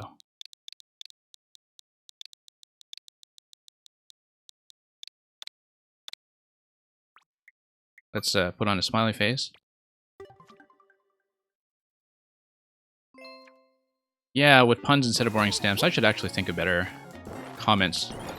In general, there have been some that naturally presented themselves, depending on the title of the level. Usually, though, I'm just kind of eager to get the comment out of the way so we can move on to completion and the next level, and so... let's see if I have enough height to actually make my way up to the flag. Should be able to. It would have been a real shame if at that point I accidentally went over the flag and died on the spike block, but we thankfully did not do that. So let's see what kind of hideous completion time we have this time. Actually shorter than what we had on Exonyms. So, let's mark that as a like. Thank you for the GGs. So yeah, I've only been leaving comments usually in the cake rooms or in the secret rooms as proof of secret. Of course, the video itself is proof of secret, particularly if the levels ever get revised, but we haven't really had problems with re-uploads since the first week or two, I guess. So in the meantime, let's move on to number 4, which is going to be Wildflower. It's a bit of counter-programming. Wildflower by Lantis, who, as I said before, is a bit of a specialist in high clear rates, and you can see that out of this week's set, the popularity of this level has really taken off, largely on account of its accessibility, I would assume. It's not quite the record holder for 4YMM yet. Right now, Space Pig's level is still in the lead with about 20k, but that's because that's Space Pig, and he is a very high visibility maker who also made something unusually easy for him. Wildflower could very well overtake it, though, if you look at the numbers now. That it doesn't have that much competition from other 4YMM levels yet either when it comes to high clear rates. But anyway, let's root for each other and watch each other grow. The lengthy description says, "This is a story of friendship between Mario and Fireflower that will not only warm your heart, but will make you realize how much of an impact your actions can have on others and on the world. It is easier to succeed when Mario and Fireflower work together to share the load and remove all obstacles." So it could very well be that we are using the night mode to push some power-ups around, I would assume. But let's dive into the level and see how it actually functions.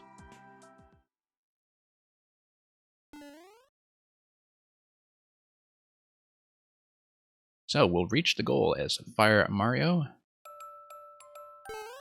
Given a level description, I guess you have to escort a flower to the end.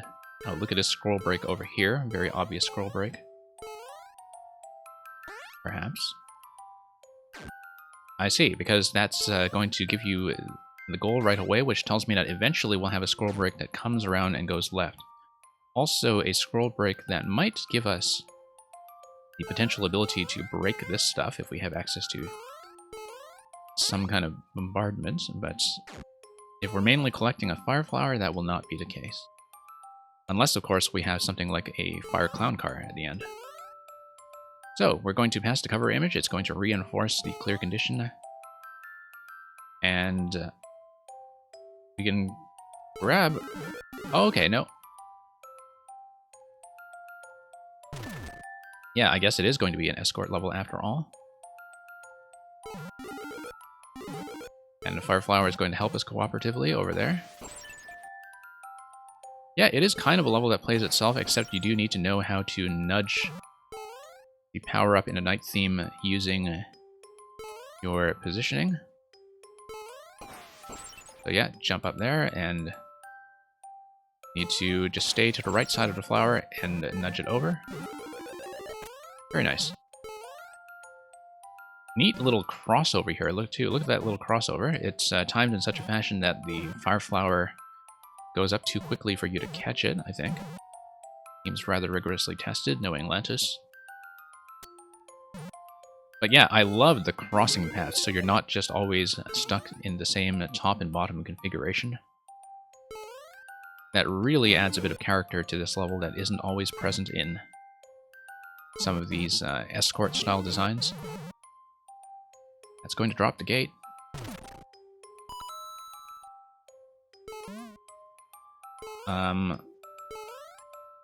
Yeah. I mean, this is just going to be a push. I don't know what that's all about, but we are going to get a Shelmet. Shelmet is going to allow us to break through, and once again we have a bumper that allows us to make a cross. Yeah. I know it's kind of a small and subtle thing, but I am actually very impressed with some of the crossing point interactions. Also notice that the Fire Flower has a bit of a limited bounce height, and that we managed to increase that bounce height with the Muncher. And that we're going to have a very similar mechanic here as we try to push it to the left side. That's going to be a pretty instant blast. Also going to be safe for the player, given the explosion range on the bomb. Looks like we're going to jump up here, and once again, we cross over. Vine is allowing us to come by safely. Dropping off this slot here is going to bust that open. Let's push the power up a little further. Very nice.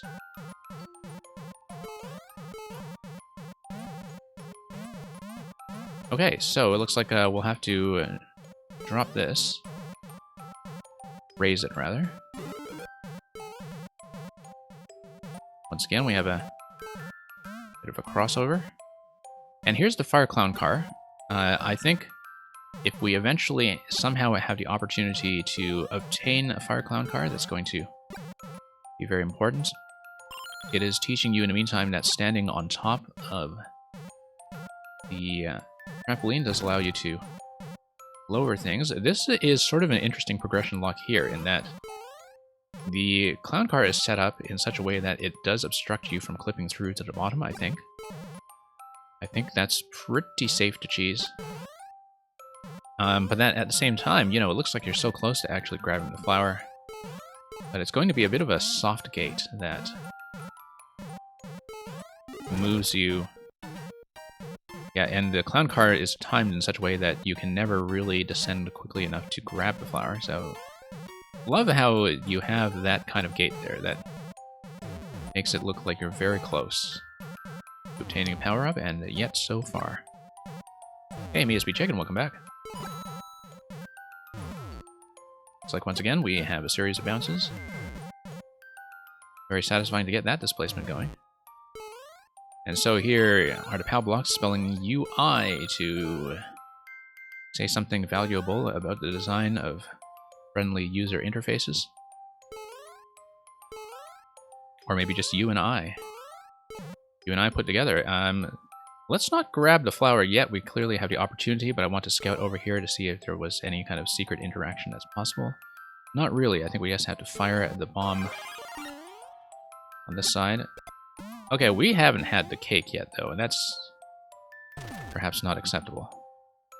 Unless there is another segment through here. Because don't these pipes here look terribly suspicious? Because now that we've broken the scroll, if we go through the door, and if the door is two-way, if we come back through the door, the scroll remains broken, but the bomb is available. So technically speaking, as long as the bomb wanders off to the left side, and it should because of the way the ground blocks are set up here to bump it back across.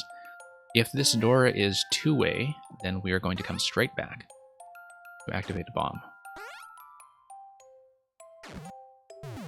Okay, that's not what I expected, but we'll take it. let's break both sides open anyway. Check the left. Wonder if that's symmetrical. And yeah, MeSB Chicken doing well. Looks like we have the cake room.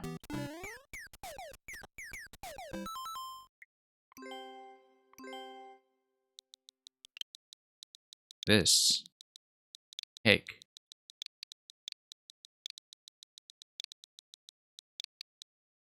So the auto suggestion actually suggests something better.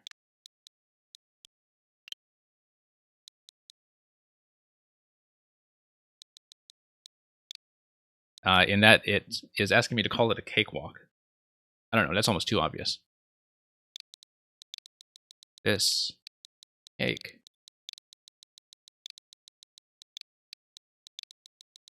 Smells of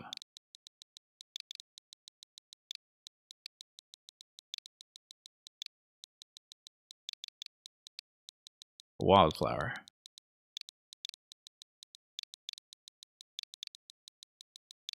That's not terribly interesting. I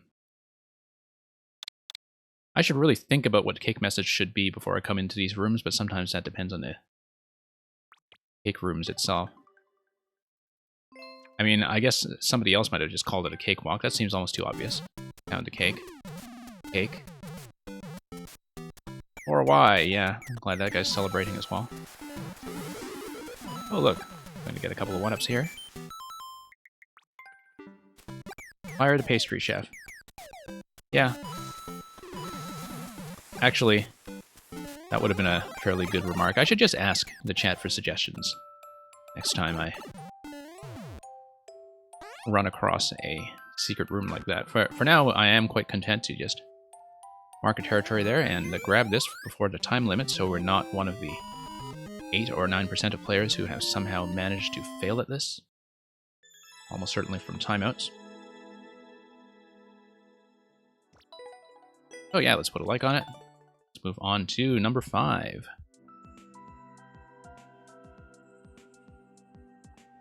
And yeah, thank you once again for the GGs. We'll move on now to Muncherous Temple by GM Pascal. If you like munchers and springs, I hope you will have a munchy time. The lengthy description reads, make your way through the Muncherous Sphinx Temple and make sure not to get munched on your way. It's a fun and challenging traditional level based on muncher and spring mechanics. So, I see that the Call, who was of course the maker of the Mega Man level from last week, has decided to seize the record already, and that has been holding steady. We'll see how we do with a 3% clear rate awaiting us.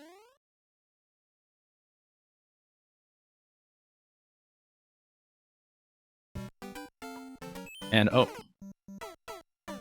should have known better than to ram right into that when the conveyor was actually quite visible. I didn't expect, of course, the timed switch activation to be quite that instantaneous.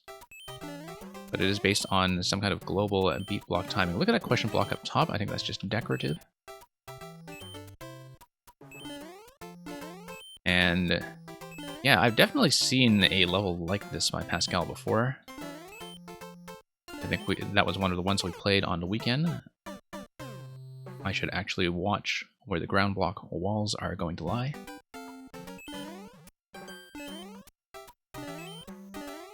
But yeah, fairly gentle platforming, as long as we're paying attention.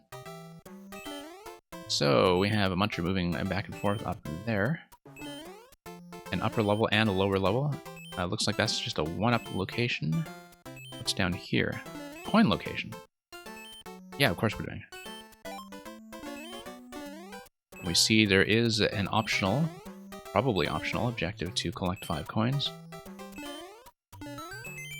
That was maybe not the smartest timing we could have come up with, but interesting that the platforming here is actually rather spacious, but fills the entirety of the vertical spacing of the main world in terms of using both screens to create a fairly extensive platforming layout.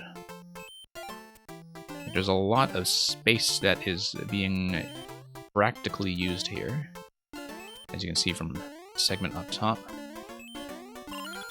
That's just going to be walled off. But yeah, at the same time, we're just within the main world and still working with 2 spaces that are available. Pretty obvious one up spot there. Around the temple entrance. Anything behind the booze? Not much. Okay. Let's wrap around if we can. Don't think we can, though. Alright, in that case, let's head into the mouth of the temple. The secret in your level, like compared to the pink coin collection or compared to the last one?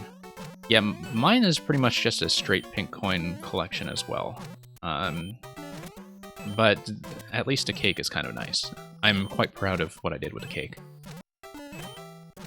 For those of you who are unaware, I guess we can kind of reveal that you'll see some pretty familiar faces with next week's batch of 4YMM. And I'm not just talking about myself, we have a couple of people in this community who are well represented. Okay, we see a pink coin down on the lower level. That's going to be something important. Let's just ride this down. That's coin 2. Really enjoy that placement. It is visible just out of view. Felt like it was quite fair to hunt for it that way. Okay, that's going to be a bit of a starting trigger, and that's going to save our 2 coins so far.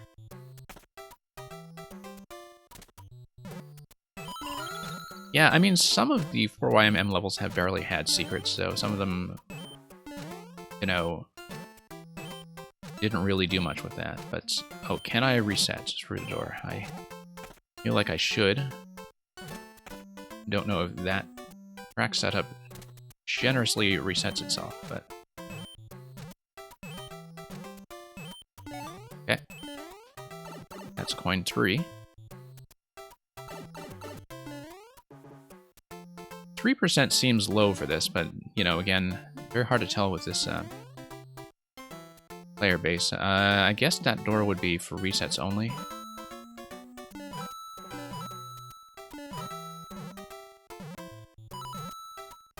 Okay, I thought that might be something, and that was clearly not. It is meant to tell you that you should just go right into the yellow pipe, though.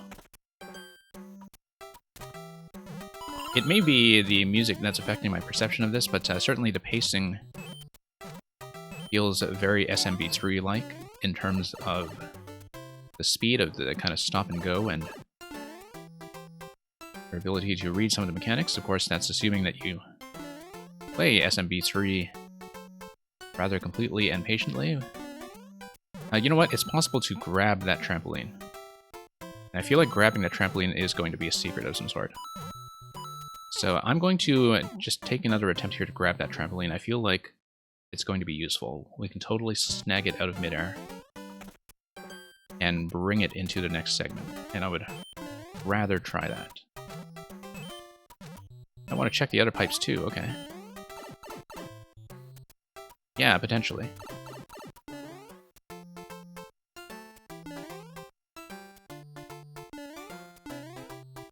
Okay, let's just drop in here. Can I? Oh no, I actually do need to jump on that, never mind. If I snag it, I would have to go very quickly and snag it on the other side of that horizontal pipe stack.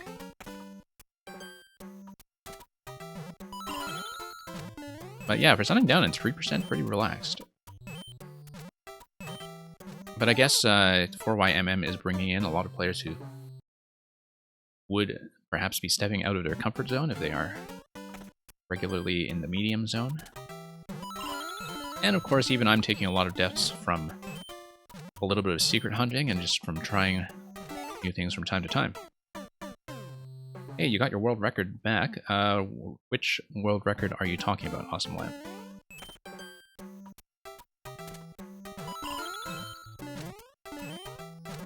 Okay. We just stand on the right side here. Oh, no. I was thinking stand on the right side a little bit. And then a straight jump would land us safely. I got this the first time. That was really an unnecessary series of mistakes. Like, we got this absolutely right the first time. And ever since, I've been lowering the clear rate on that specific location. I do like how well-timed the munchers at the beginning of this segment are if you are impatient enough to just go instantly. The level is, in fact, designed to accommodate that, and that's actually very satisfying to see. Okay, so we do need the jump off this guy. I'm going to catch the trampoline off this side. Also, the 2 coins in front of the red pipe, yeah, they do indicate that they might be something I want to try. So we'll keep that in mind if we still haven't found a complete coin collection. Although, uncertain of where else... Oh, whoops. Wanted to jump off of that, and I unfortunately had a bit of a bounce from adjusting my horizontal position. So that meant I was kind of suspended in mid-air during that drop with Kuribo's shoe. You've been fighting for 2 weeks with a Japanese guy over from vine to vine. Interesting. I don't know if that level is one that is fairly, whoops, widely played or not, but it's not something that I know. But yeah, nice to have a bit of a jewel sometimes if you've seen in your notifications that a specific person has been competing. Now, I actually do know now that I don't need this, and that it might actually make things slightly difficult, as you can see here. Let's wait for the next cycle on the muncher.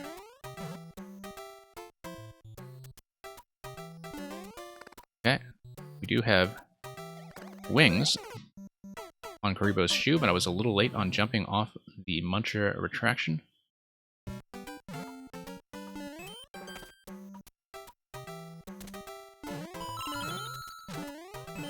And yeah, MiaSpeed Chicken, I see that the trip to the Yeet Shop that we were talking about in the previous stream turned out to be successful for you, so congratulations on obtaining that.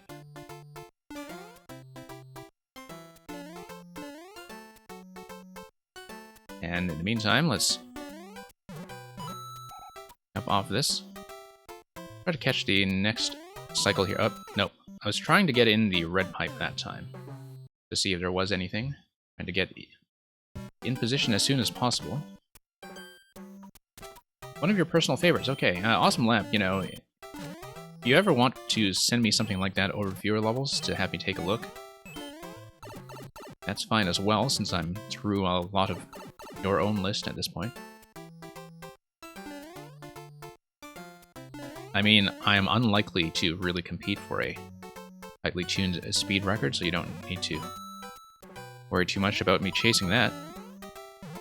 Whoops. Okay, that totally is an entrance that was marked by coins. And that's a coin. Great. Yeah. Good call on that one. I will be fairly desperate for a checkpoint to keep that, but meantime, let's... Really love the synchronization of the yellow and green pipes here, by the way. Okay, I guess we will go for both coins once again. Last one is likely to be a safety coin, just given that the coins are broken across the checkpoint. Whoops.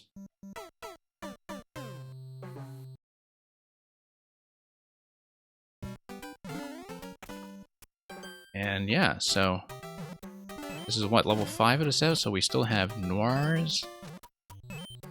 We still have... I'm trying to remember who was behind that, and then we also have, of course, Mortal Koopas as the big finale. So we'll see how I do with that. That one is a bit of a toughie. Nope. You were planning to send me some of my favorites in viewer levels? Yeah, that'd be great. You just woke up? Okay, I see. Oh, with the earlier session, yeah.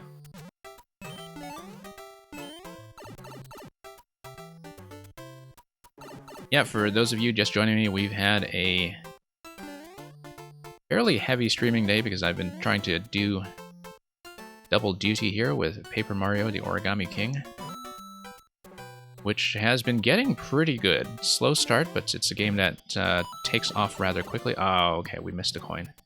Hang on. No, I'm not going to miss a coin. We have to go back and get that. Now that we know where that coin placement is, I do feel like it's kind of mandatory to go for it. It is a nice coin placement. I quite like that.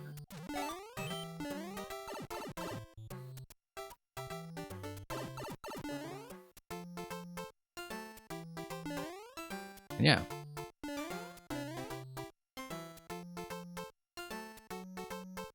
Okay.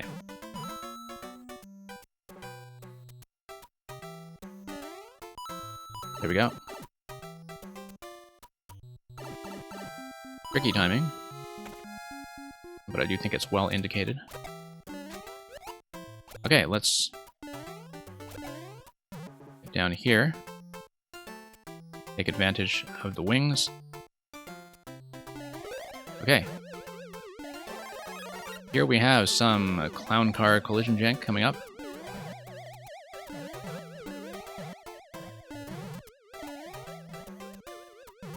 Nice little platform setup there, actually. Now, I don't know if the mushroom will be required for final secret gate. Let's check around here. Okay, luckily not. Let's just take the safety coin. And here's the cake, and here's a 4YMM room. Tanuki Leaf is going to let us fly around a little bit, so why don't we just take that just so we can fly around and see that we are indeed at the top of this semi-solid segment, so not much room to maneuver. Let's leave some kind of proof of cake. Muncherous Temple. Time to munch the cake.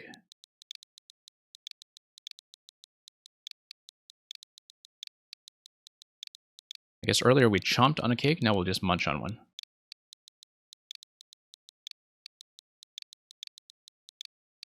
Time to munch on the cake.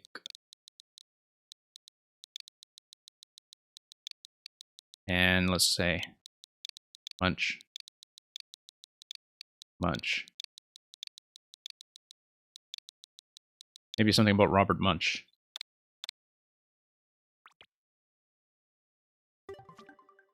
But anyway, proof of territory. Have I played Borderlands? I played Borderlands 2 and the pre-sequel. I've not played Borderlands 1. I was kind of surprised that I enjoyed Borderlands, given that on paper, it's a lot of stuff I actually don't like about video games. Like, if you just made a list of things that I don't enjoy, like, that list would probably look like Borderlands, and yet I actually found it to be a rather interesting game. Hey, I wonder if we can get enough flight speed here. I think we're just barely short of having enough room to work with when it comes to P-speed. Let me try to dash off of this segment here. No. Not really. Not enough of a turnaround room here to build up meaningful P-speed. I think we'll just need to come through here for a Muncher boss. Okay, so it looks like we have some switches that we can hit on either side. Not here yet. We need to hit the on-off on the left. And we'll have a POW block that is then accessible there. We'll have an on-off switch here. Interesting variation on the typical back and forth on-off setup in that we are using them to dispense to POWs. Oh, okay, I'm too short now. But yeah, being able to do that hit cycle will ultimately drop the Muncher onto the P-switch. Looks like it will be an infinite P-switch spawn setup that will maintain that P-switch is something that has been pressed. Whoops. Already flubbing that. Looks like a fairly consistent cycle of the Munchers, of course, going up on either side.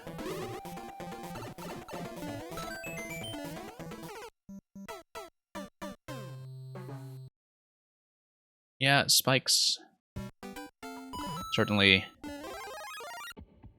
not the cleanest looking element in Mario Maker, but we'll make do.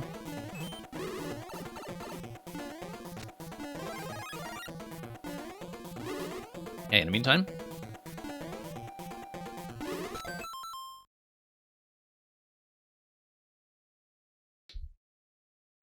pardon me, just had to pause for 1 second there.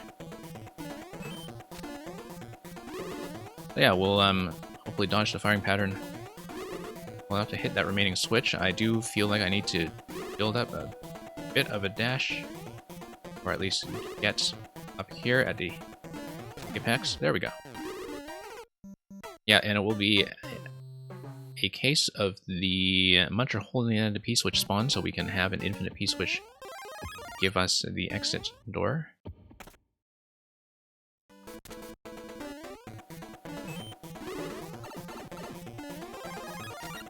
And yeah, let's just try not to get zapped so hard every time.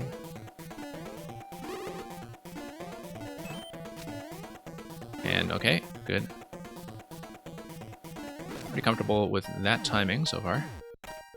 Through the P-door we go, and that should be it. Full card's gonna be right here. See if there's anything around here. Fireworks, okay. Let's grab the clear.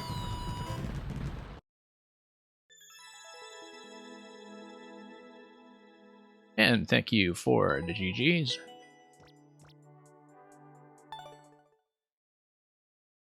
Okay, doing well for time so far. And let's take a look at number 6, which is going to be Noir's level, Master of the Rhythms. Noir is a fantastic maker. I played a good number of her levels over the weekend. Definitely highly recommend looking into Noir in terms of levels that often have really beautiful aesthetics, disguising some subtle puzzle mechanics, entity limit tricks, etc. Just a really great mix of aesthetic and mechanical innovation. And so we'll see how that plays into Noir's 4YMM level, which is a Master of the Rhythms. I certainly think one of the nicest things about the 4YMM levels so far is introducing me to some of the Japanese makers we ordinarily wouldn't meet outside of project-related circumstances. And we see a 5-minute record on this, which tells me that we can expect some fairly lengthy puzzle interactions. But yeah, change the rhythm to progress through action and puzzle sections. Let's see about that.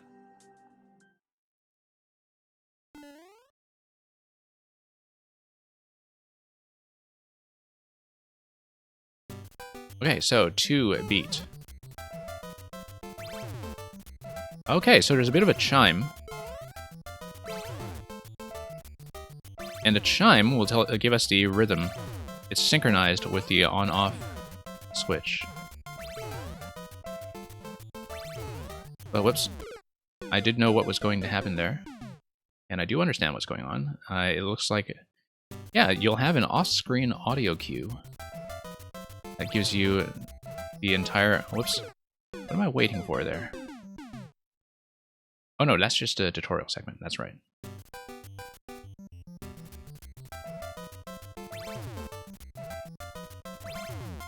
Right, okay.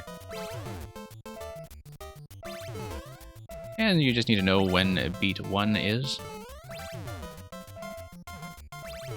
Of course, wasn't really watching the bounce pattern.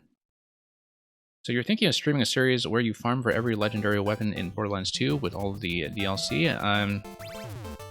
I mean, if you want to do that, you can do that. I don't know how long it will take because I was never that much of a completionist about it. I found that even doing a standard run through the Borderlands games could be pretty extensive in terms of taking, 30 to 40 hours just to do the campaign. Of course, that was as somebody going in blindly and unfamiliar with content, so...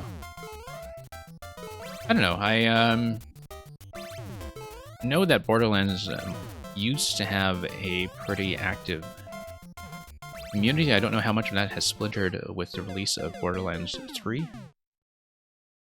And I should probably look at the Discord in a little bit. Electrodude. Okay. Thank you. I did see that something had pinged me there. I will definitely take a peek. And in the meantime, let's get a nice high jump to beat the bounce pattern. Yeah, nice maximum jump is the way to do that.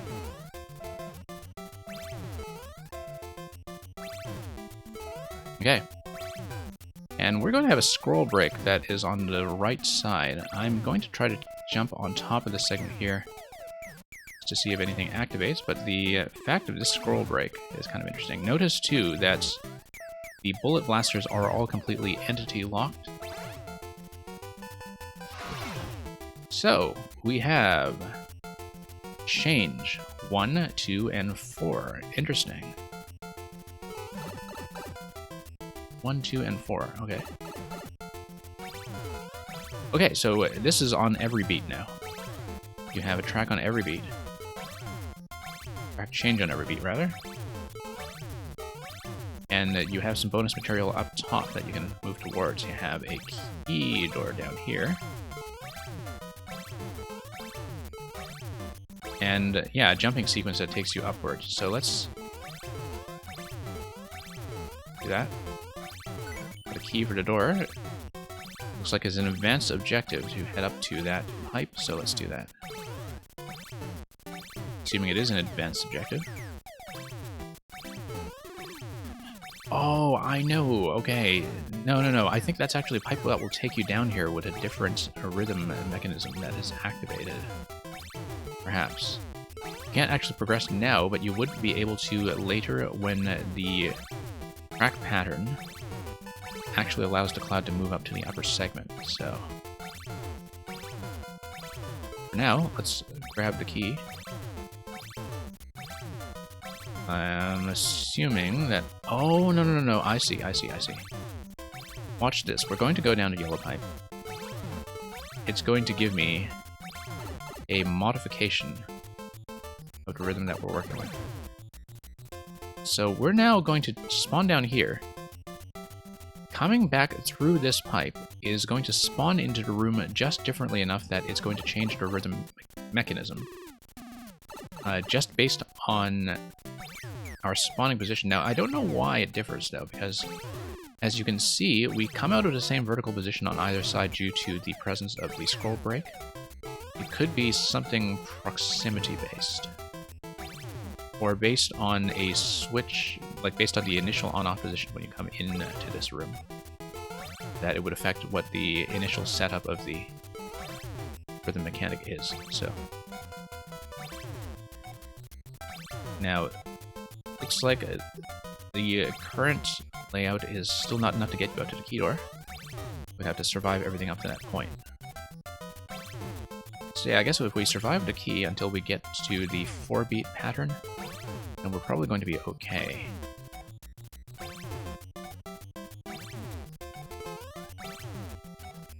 Alright.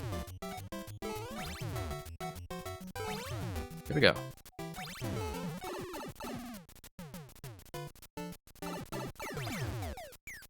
And MSP Chicken, oh, I guess you're telling me about the Borderlands streaming numbers, aren't you? Okay, so spawning into this position is now going to give you a completely different entry position, vertically speaking.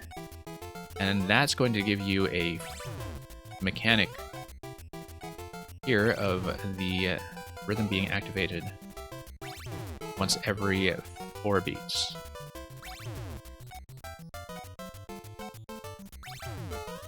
And that's going to give me access to key. Interesting. So I guess this is all kind of a tutorial for how the level is going to work as it develops, that we change the rhythm in order to solve each of the successive puzzles. Currently, the 8th notes are going to block our way forward to the eventual key door and pipe. The numbers are interesting. So we are back to the start, but we now have a harder pattern to work with.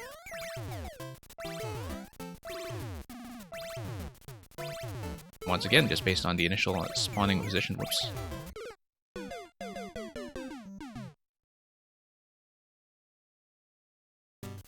Okay, really interesting so far. Really interesting.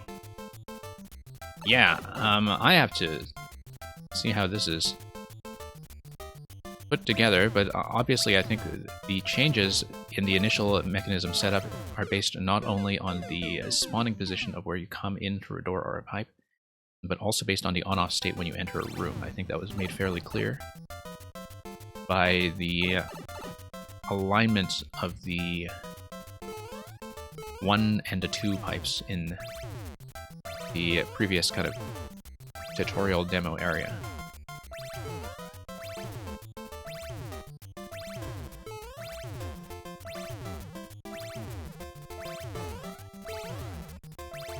Okay. That timing was causing me enough trouble the first time around. We need to be quite careful about it on this pass.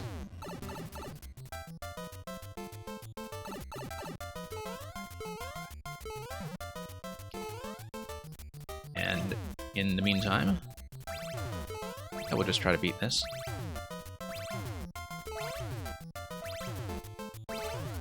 Wonder if we eventually repeat this segment in 4/4 time, as it were.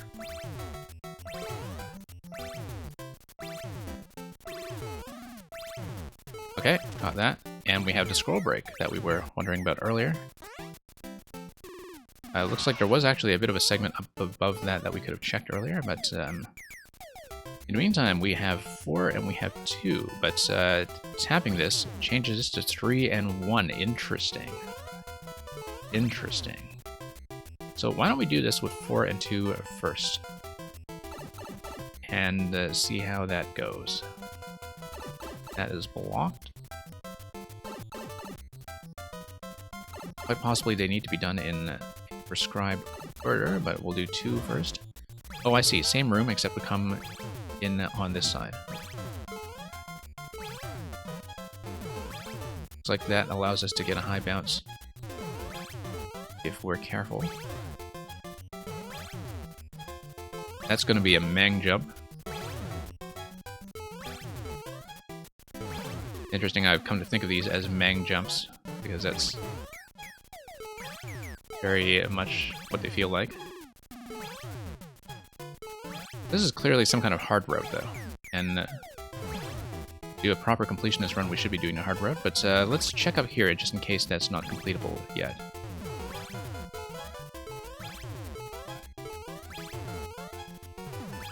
Fireflower, okay.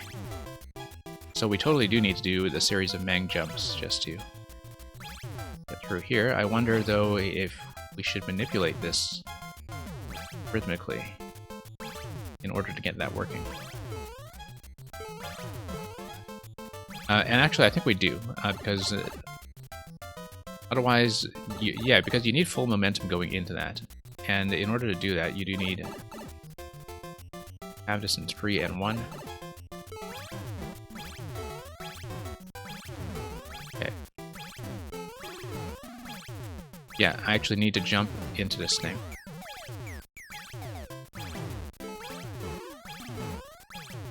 Yeah, that's how to do it.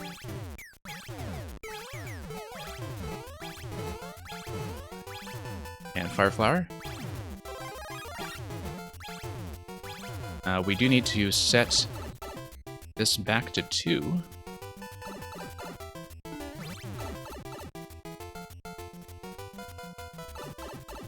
Yeah, that was fantastic.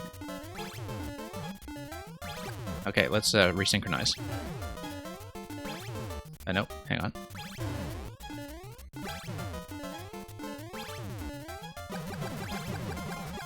Icicle Drop is going to break the brick that allows you to do the 2 and 4 patterns. Also notice it says Seesaw here, don't know what that's about yet. But we can now do the 3 and the 4 patterns and see what they change. Let's take a look at 3. Let's just do this some order. Yeah, because the on-off state is going to let you down. Let's lift.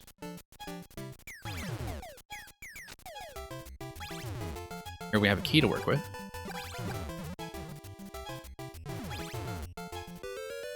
Okay, so... yeah, that's going to be a high jump. And then that's going to be probably a throw followed by a high jump.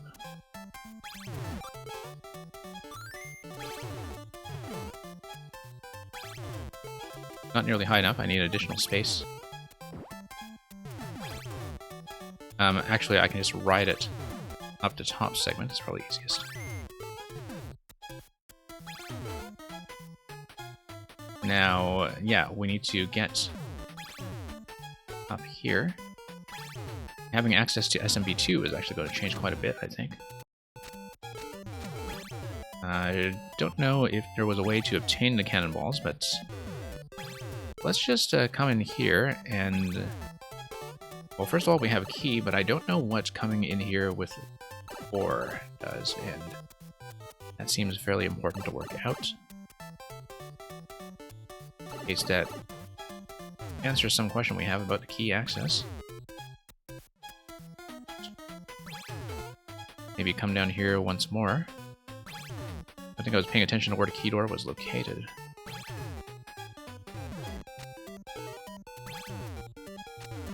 Oh wait, I see. No, when we spawned in, I think we were actually able to go down, but...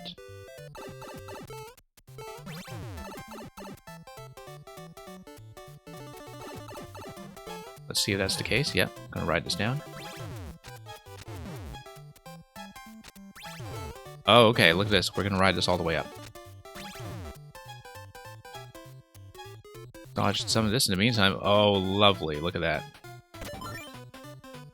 Going to have this perfectly timed dodging mechanism. And here we're at checkpoint. We're going to have a bit of an auto-scroller segment. We have a key that's accessible there. We ride the cannonball.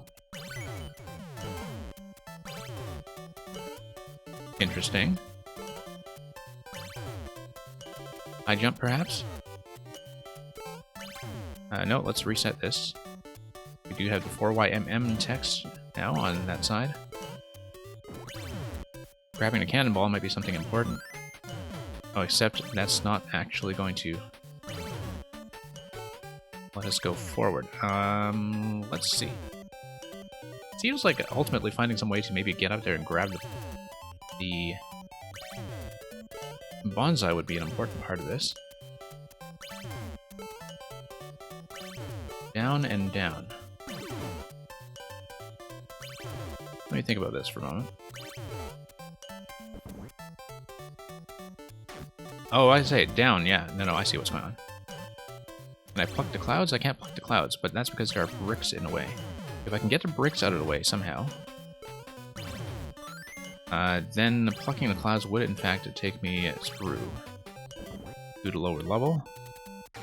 Might be that we need to ride to something else in the meantime. Oh, look at that, actually. We changed something. Okay, no. Yeah, because the on-off state, when you spawn in, affects what is going to happen with this room. So we spawned in during off, and that's what gives us that pattern. Grab the key. You spawn in during on, whoops. You spawn in during the on state, then it changes the entire layout because of the way that the initial conveyor drop is going to happen. And the initial cannon layout is going to give us access to the upper right by allowing me to ride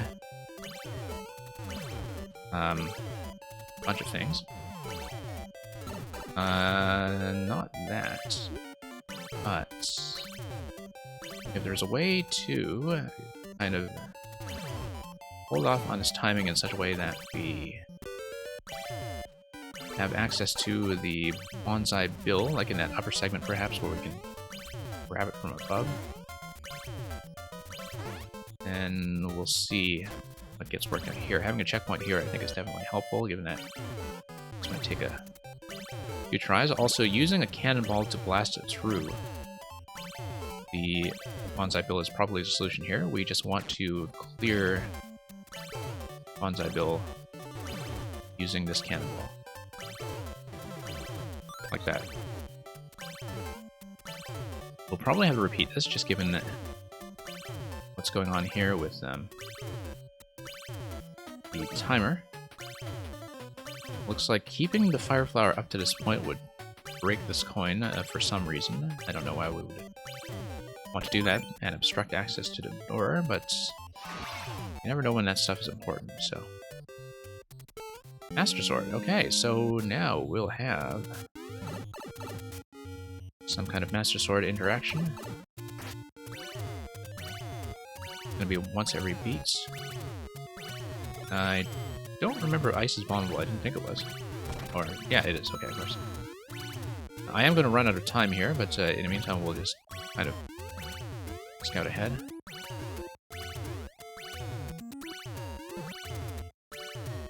And scouting ahead over to the Sheikah Eye here is going to give us access to the cover image, but we don't know what that's doing for us from a puzzle perspective just yet, so.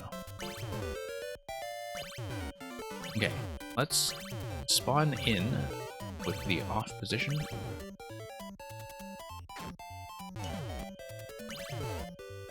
Off position will give me key access.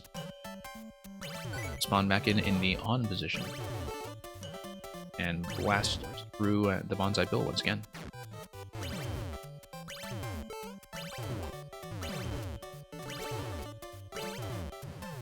Okay, there we go.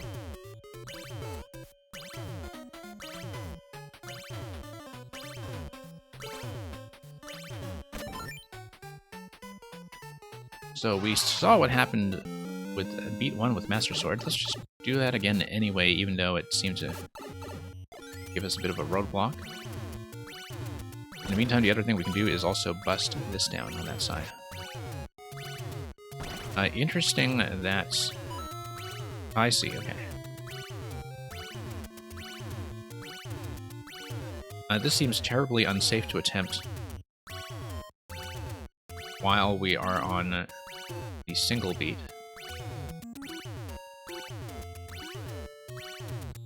However, Pegasus Dash. Yeah, if it's on a 2-beat pattern, then Pegasus Dash actually would get us across to that coin over there, so. In the meantime, let's just look at how we're doing over here. Looks like that might be obtainable if we just manage to spawn in with this thing going on the right side. Let's do this jump sequence again.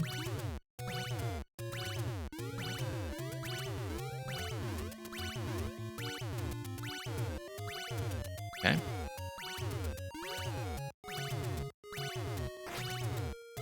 That's not going to do anything for us here. The coin is going to remain in position. But let's see if there's any kind of visual clue that we see from the eye. Like some kind of clue to how we can get across the top segment.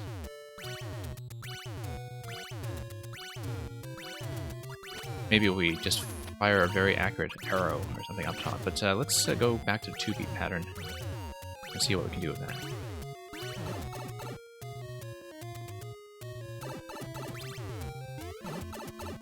Two-beat pattern, I think, certainly gives us access to the Pegasus boots here.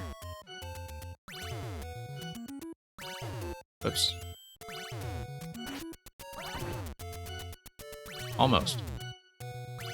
Clearly that is supposed to work, just with a different initial timing.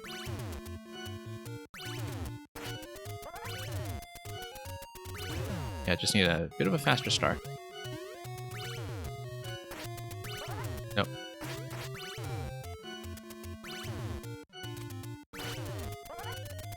A little bit too soon. You shall succeed and make me use blue Mario with bulbous head. You have to cash in points for that. I'd be glad to do so, but once you cash in the points. Okay, a little bit early still. Oh, it seemed to stop momentarily when I scrolled the camera.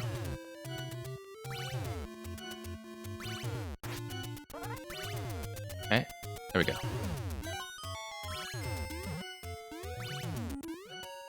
We'll have to do that again, of course, if we run out of time. Notice the lack of a trampoline because the trampoline has scrolled over to the right side. Notice too that... Oh, this doesn't do anything. Okay. Ah, no, I see what's going on. That's... Yeah, if you spawn in with a 1, then what happens here?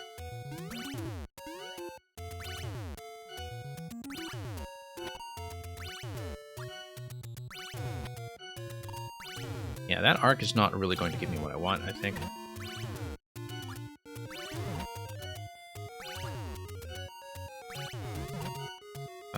Could be... Hey, that's actually quite close to what I want.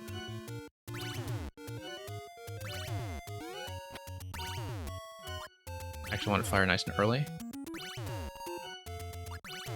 Wonder if it's the 1-beat pattern or 2-beat pattern that I want for that one. Probably the 1-beat pattern. Let's try it with 1. I'll think about that last coin. But I think the arrow shot is the right way to go for that one. Okay, on MiaSpeed Chicken's request. Oh, thank you for that, Awesome Lab, for gracious of you. That will kick in with the next attempt.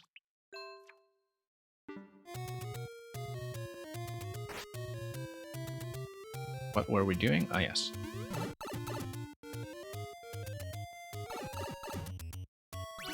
Oh yeah, MiaSpeed Chicken, you can keep the points. You know what? Tapping this over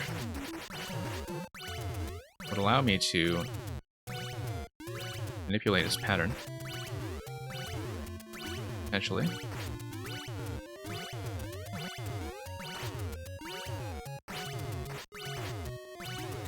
Kind of nudge that over to the other side slowly.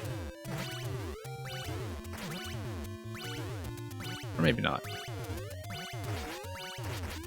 Yeah, actually, we can totally nudge it over to the other side, and doing so would allow me to dump that on top of the jump block. Dumping it on top of the jump block would give me a platform to jump on for that coin on the left side. Feels like I need significantly better timing to do this.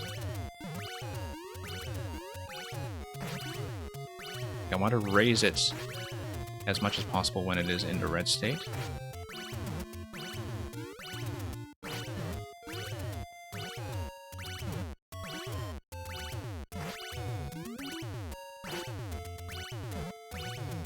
Okay, we got this. Takes a bit long, but we got it. It's a matter of making sure I have the arrow shot interaction down for the big finish.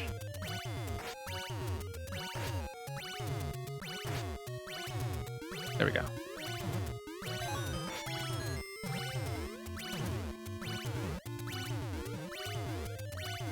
So let's see if the arrow shot works with this pattern.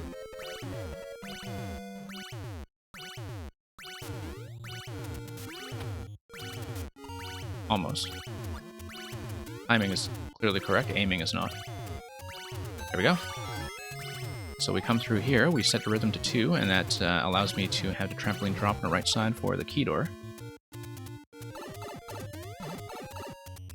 Yeah, the Awesome Lamp, I just had this image of Smaug the Magnificent sitting on his gigantic pile of channel points. It's hoarding everything.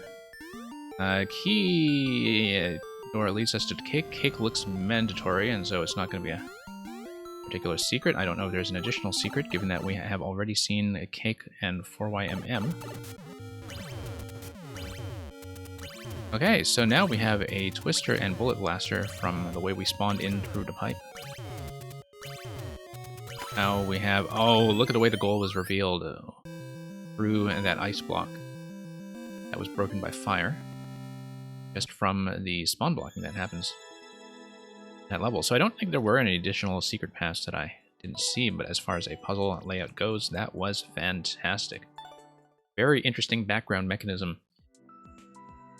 I mean, it's very easy to understand the theory behind how it works in terms of how the activations change depending on the on-off state and the spawn location. Much more difficult to imagine how that might practically look in the layout. So that's one level where I would be absolutely riveted to see the way the setups were built in the back end. Very satisfying link puzzle at the end. Well,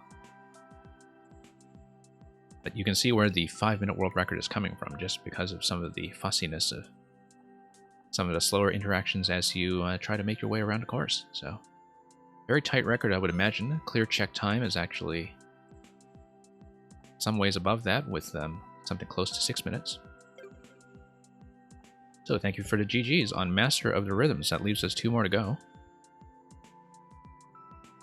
First of which will be The Hole in the Wall by Travis. Let's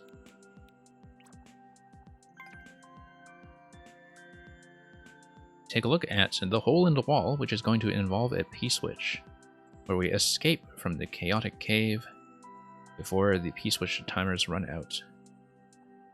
World record by Andrew SMM of about a little over a minute. 1.5%, so this is on the trickier side, but we'll see. Probably just a lot of timing-dependent deaths. The lengthy description on the website just matches the one here, so nothing to read beyond what you see on the screen. And now you get to see a beautiful and bulbous head. That's quite true. So, Toad time.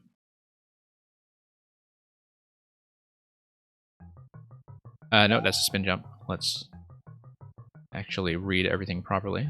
Let the guy retract.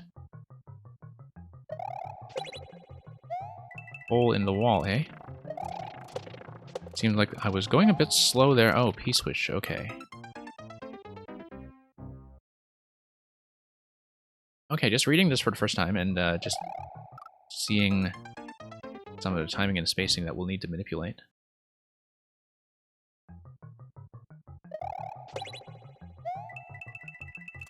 Yeah, we go quickly.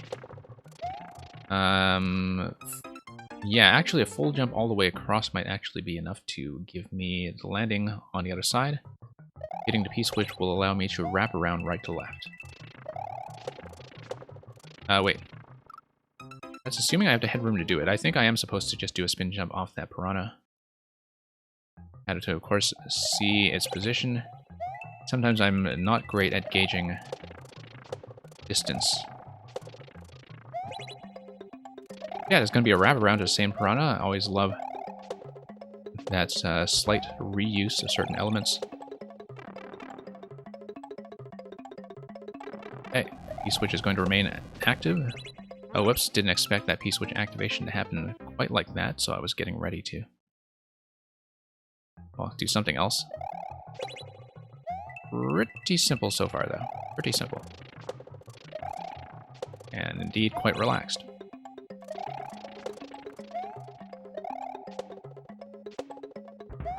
Okay, timer's not too tight, thankfully.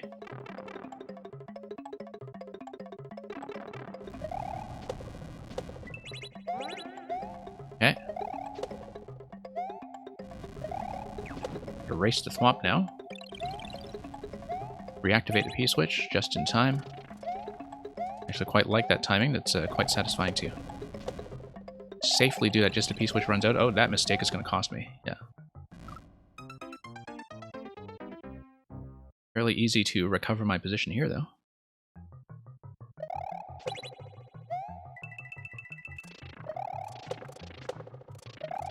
And yeah, let's go for that again. Oh, whoops.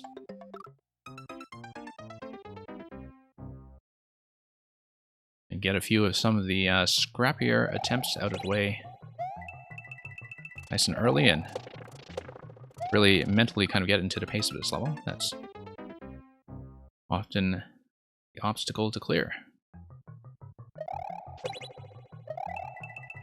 Yeah, it's going to be mostly spin jumps until we get over to the P-switch activation here, and then in the second segment. Once again, it's nice to see the clarity of some of these spin jump dependent levels where choosing a jump is always very clear despite the lack of any of the excessive Z track markers. Love the timing on that. Feels very safe despite the fact that you do in fact let the P-switch expire. Feels very safe as well when you just don't make mistakes. And okay, there we go. Didn't really take a look at that other room properly because I just impulsively went for the exit, not thinking that there were... that's a spin jump. Not thinking that there were going to be many other options to work with, but we can see a scroll breakable boundary on the right side of that room where we just died.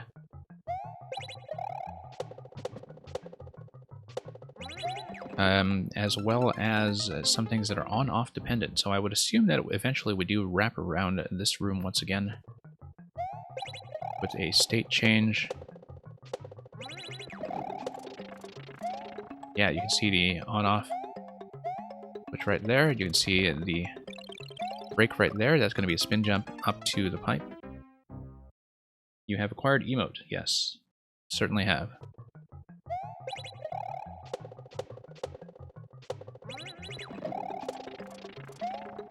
And whoops, might have missed that timing slightly. Might prove to be a bit of an issue, but thankfully not, because we'll just go through that pipe fairly efficiently.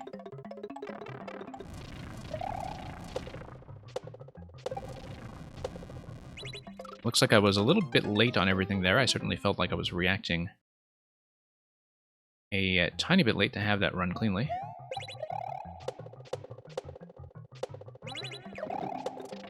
And yeah, you can see lots of breaks here everywhere that are probably going to be indicative of some kind of secondary traversal through that section that will later become important. Kind of a bad mid-air adjustment on my part there.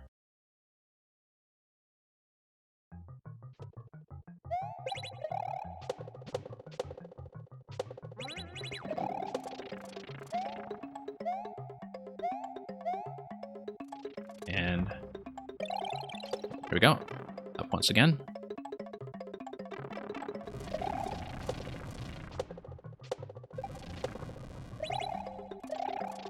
Okay, that was reasonably satisfying in terms of feeling like the positioning was safe.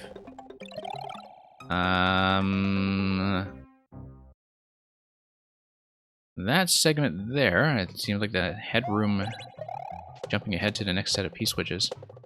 P-blocks, rather, was a little bit tense, but we'll just go back, traverse that again, and see if we can do any better. Whoops, spin jump.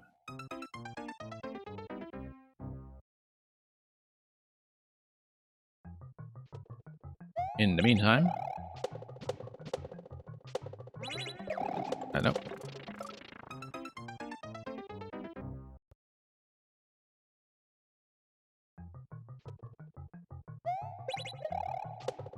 Okay.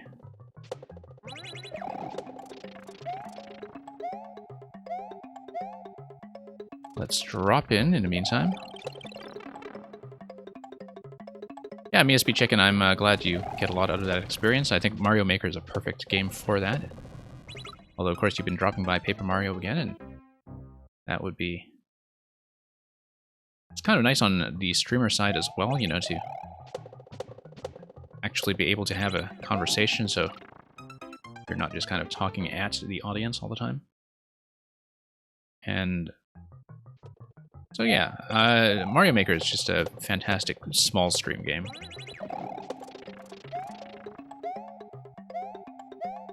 I mean, you know, some of the big streamers are pretty enjoyable in their own right. But you can definitely tell sometimes that the community experience is just a vastly different thing.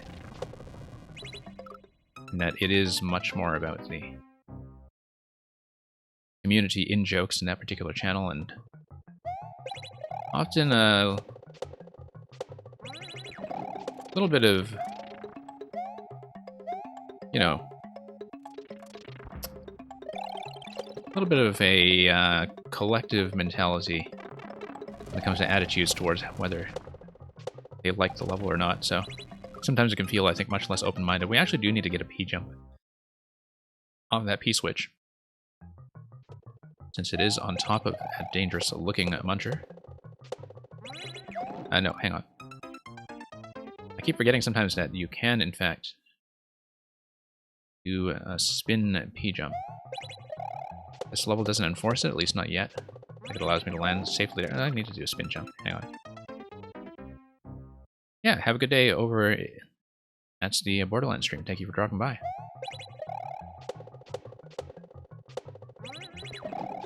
Nope, missed the high jump there. This is fairly easy stuff, just a matter of keeping one's head together and remembering what's going on and just, you know, being able to track everything quickly without making too many mistakes.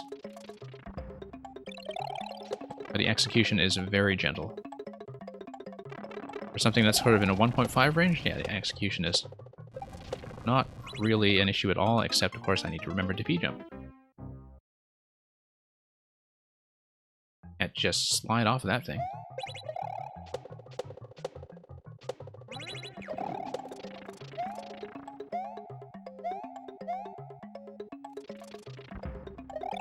Okay.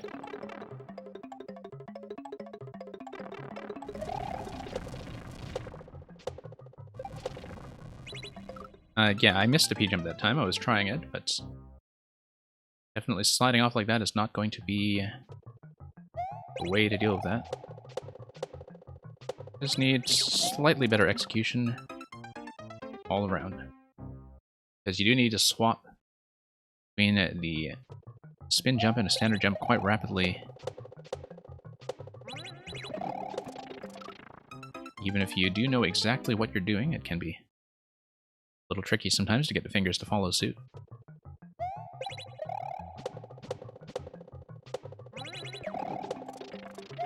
And we'll just wrap our way back up.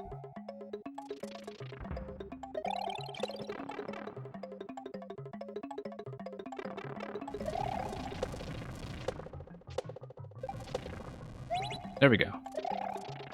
Significantly better that time. And it actually landed P-jump accurately. This segment here, I feel like I need to raise the thwomp and probably just ride everything up. Thwomp is creating enough of a height restrictions that I don't think I can actually beat it. But the P blocks at the same time are seeming to indicate to me that I should be going to the right, but it could be that there's another P activation once I go up the track. And then going up the track is how I should be thinking about that. Wait, why did I do that? No. Also, you can see much more in a way of scroll breaks once again from the side thwomps. Might be relevant to some later passage through the level.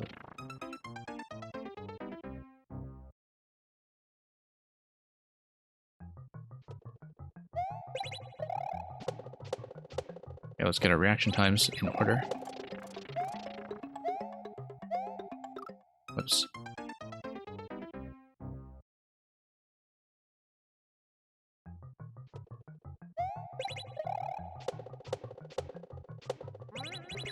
Hang on. Keep flipping that. Don't know why I instinctively go for the standard jump there, when it's extremely clear what I should be doing. I think it's probably the P-switch that throws me off a little bit. But yeah, all the actual jumps here are quite relaxed. The failures here are unquestionably just my fault as the one driving the bus. Driving the Toad.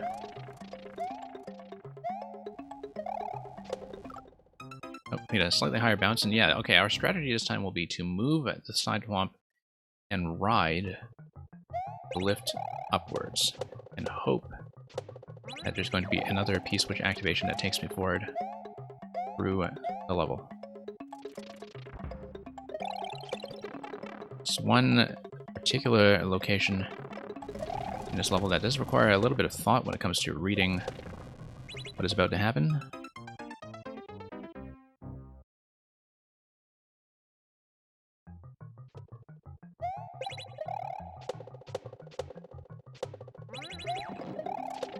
Okay, salvage that narrowly. Salvage that only to lose it.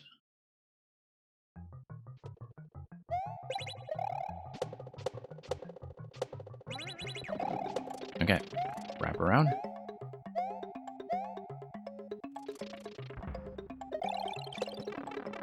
Pretty gentle landing over there.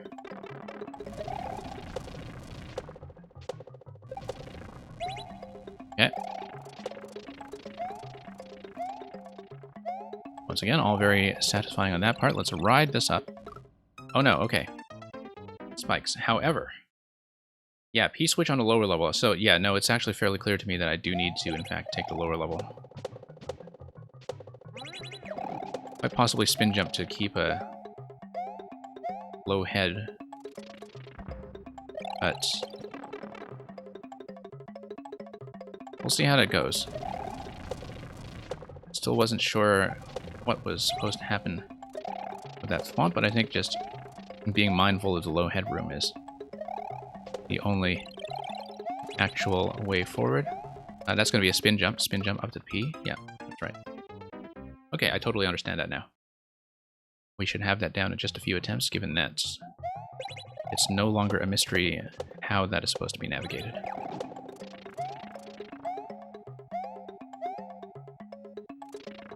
And we'll just make our way up once again.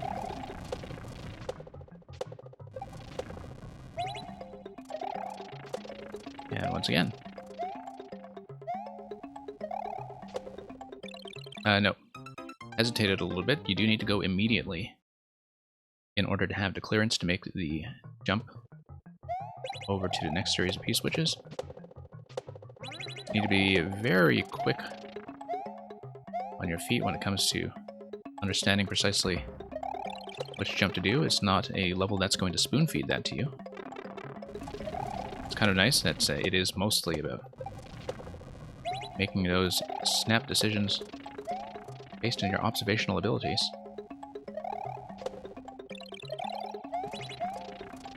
Snap decisions like that one. That's kind of a sequence. Hop is going to start breaking those. Oh, Yoshi. That's going to be dependent on your timing then. Okay, luckily we have munchers here that allow you to go for Yoshi, because if you're fast enough, then you should be able to grab Yoshi and probably drop down with him on the left side. So why don't we take the death there? I do want to grab Yoshi just by being faster. We're just narrowly too slow, and so I strongly suspect that Yoshi is going to give us the secret. Don't see what else he could be for. Yeah, very gracious of this level to give us the muncher option at the very end in case we wanted to try for the hard objective without replaying the entire thing. I will take that opportunity. I mean, we have technically beaten this thing, but as completionists, no, we haven't.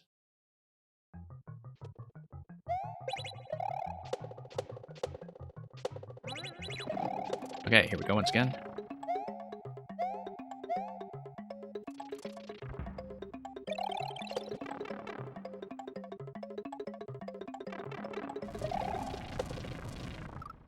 Okay, starting to get a little bit sloppy here.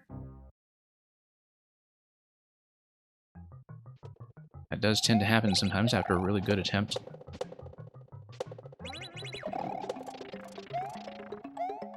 But, well, we'll develop a better sense of consistency here. And hopefully get back to Yoshi in no time. Really do appreciate this entire sequence here. It's quite satisfying to play.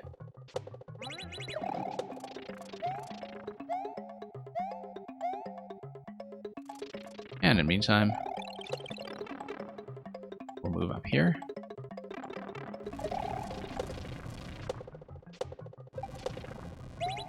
Okay. Yeah, I love the spacing on that thwomp.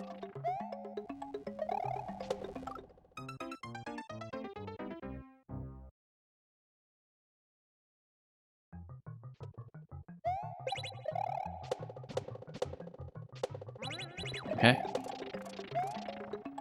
Yeah, just gotta be as quick as possible once we get into the Last series of P activations, not much room for hesitation.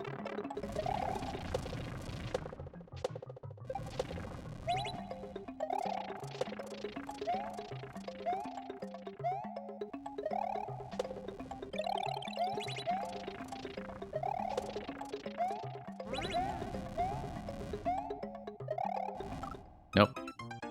Too much of a momentum cut there. Didn't quite get on the piranha as intended.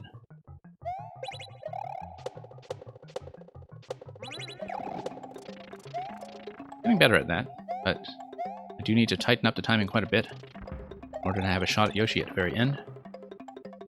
Okay, have a good night, Mr. Electrodude. You can always come in and check the VOD afterwards if you want to see my run through Immortal Koopas. I think is always quite satisfying to watch regardless. But I'll see you next time. Maybe we'll catch you for some more Paper Mario as well. Okay, we got plenty of time this time, I think, so... No, just barely missed. Okay. Just barely too slow.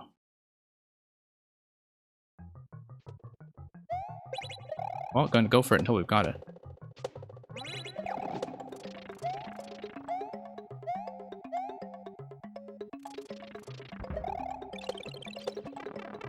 And...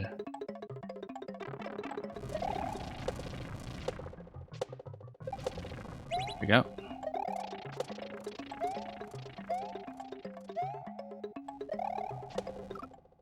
So the final P-switch activation is going to be based on the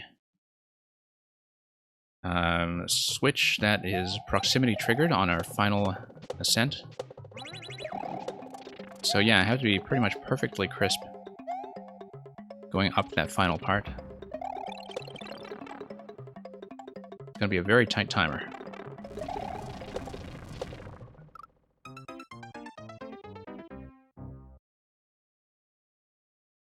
But we'll see if we can make it. Have plenty of time to practice that. Whoops.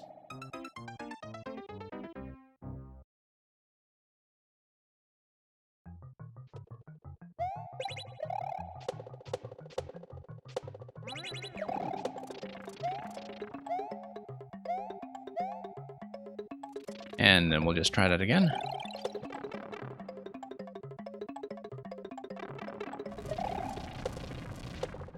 Yeah, so we'll see what I can tighten up about the upward jumps on the P-switches in particular. Losing a lot of time to kind of turning around on each successive block. That's almost certainly where the cleanup has to be coming from.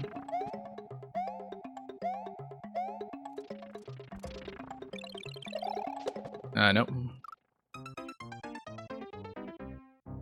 Missing the up-pipe entrances as usual. Okay, I mean, technically we have cleared this final segment twice already, but not quickly enough for my taste.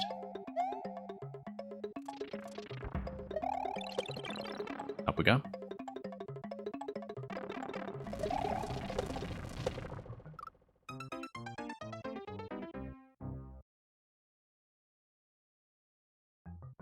And yeah, in the meantime, we'll just go for that once again. This level has been quite an adventure.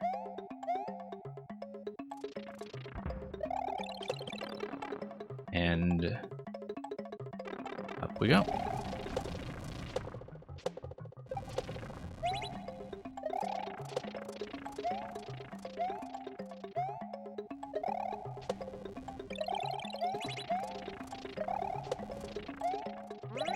Nope, don't know why I wanted to spin jump there. That was obviously wrong.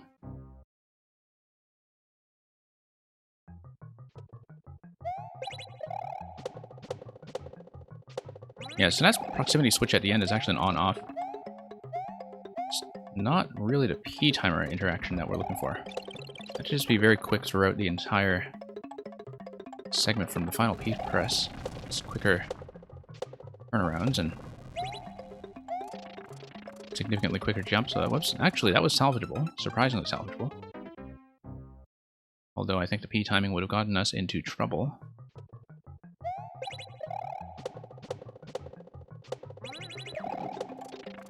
Okay.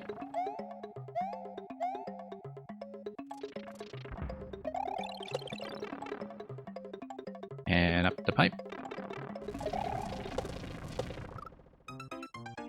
The positioning of this back and forth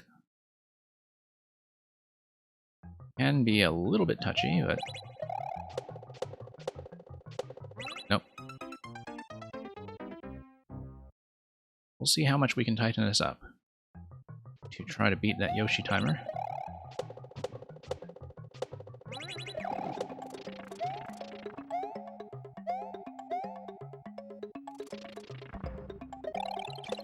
And I assume that it's going to be a drop on the left side once you get Yoshi. But I'm open to being wrong about that.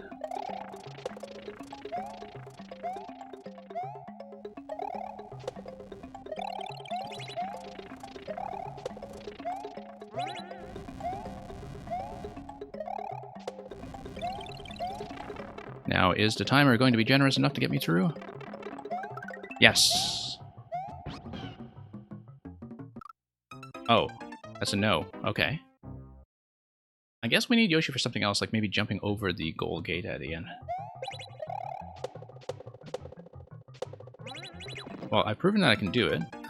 It's just that I didn't know what Yoshi was for, and I am pretty sure at this point then that I can try to get over the goal with him. That might be the best bet here. And we'll see if that's feasible.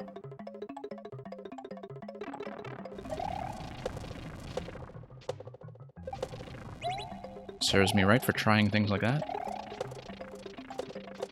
Okay, that's going to be way too long in that P timer. Way too long in that spike top as well, so.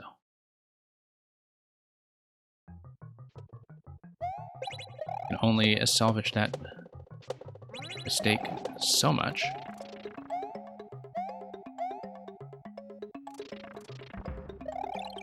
Yeah, rather like the reuse of that top there. In that specific position.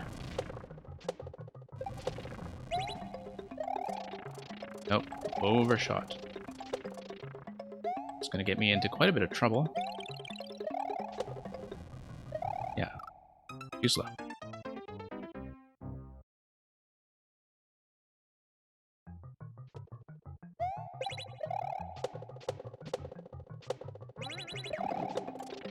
Okay.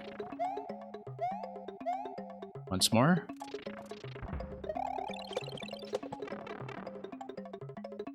Now I sure hope the Yoshi timing is a secret that isn't just rescuing Yoshi.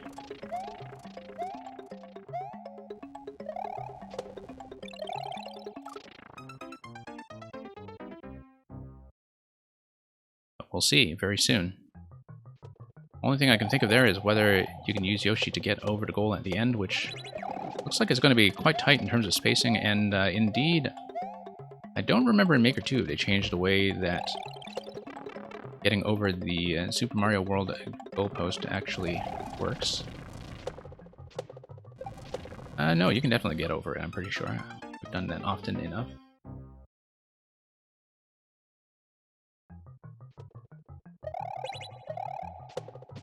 Would be a shame if we've taken more needless deaths here after effectively having cleared the segment 3 times.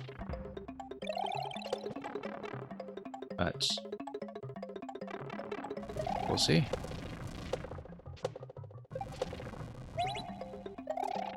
Okay, pull back slightly onto that swamp. Just make sure everything goes down cleanly.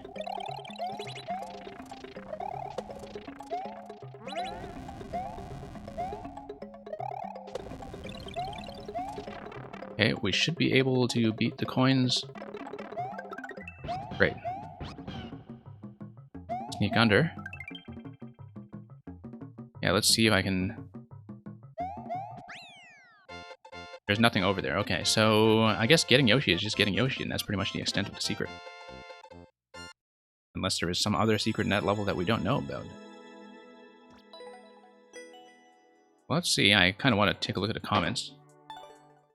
And thank you for the GG. It could be that with all the scroll breaks there that we missed something else. I don't think we actually saw Cake, did we? The hole in the wall. Yeah, you can see there is a secret cake there that comes out of a pipe. Comes out of a pipe drop, in fact. And that we totally missed it. And I think I know where. There was a specific location I was thinking about much earlier in the level. It's not going to be out of the final segment with Yoshi. It is going to be with something earlier.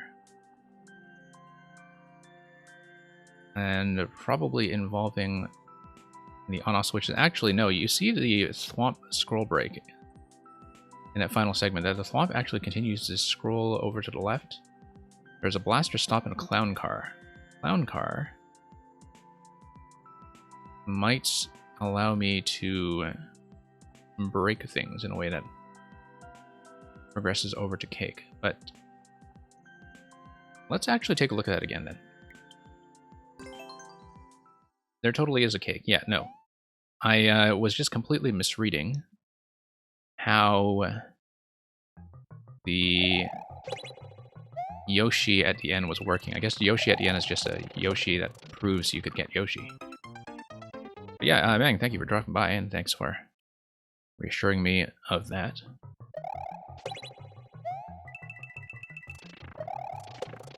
No, hang on. Just have to relearn this early segment once again. And didn't have any trouble with this earlier. There we go. Wrap around. No, I did see this scroll break that looked rather suspicious in the segment after CP2. When you ride a top Thwomp to the left, I was thinking that you could potentially follow it after that break, the way that it was set up. And a lot of these scroll breaks in general were looking pretty suspicious, so I wanted to check some of them anyway. So we'll just go back and do that. Hopefully we'll have time afterwards to wrap up Immortal Koopas as well.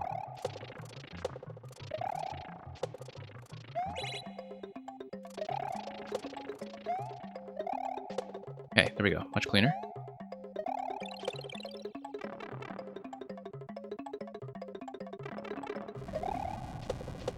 Whoops. Wasn't quite paying attention there.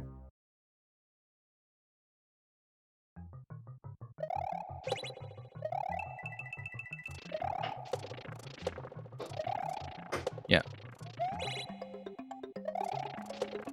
I mean, we've been fairly serious so far about seeing every cake, and so certainly didn't want to miss this one. Of course, now that we're done fooling around so much with the Yoshi timing at the end, it should be fairly simple to clear in the last segment anyway, so.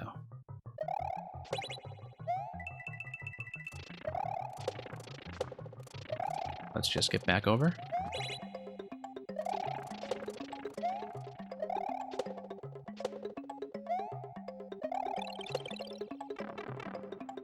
And we'll see how that goes. Whoops. Ending up a little bit short.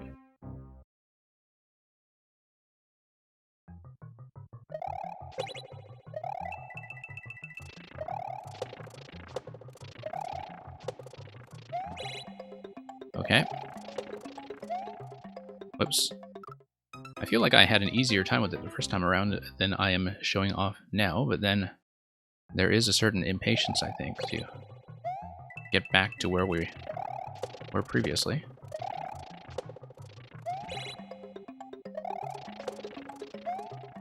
Whoops.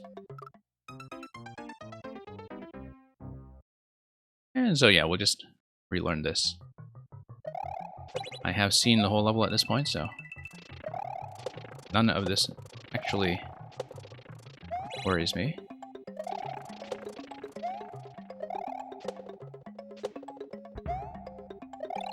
And forward. You could, of course, try to bounce for quite a while longer on that piranha, but whoops, I think it just sinks, and regardless, the P blocks would block its initial spawning position up top. So, let's just try this again. Whoops. You were in a Zoom meeting for an hour. We are on number 7. This is the hole in the wall. We have cleared it already. There was a bonus Yoshi objective at the end, and we made a couple tries at that, and we did get it. I did miss the cake, though, and I think I have a rough idea of where it is, so currently I'm just going back over this to do the cake objective. So this is the second last one. We'll have one more after this, which I'll hopefully be able to cram in.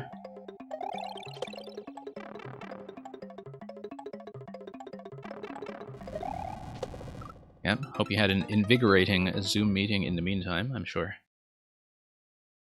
That was something quite entertaining in its own right.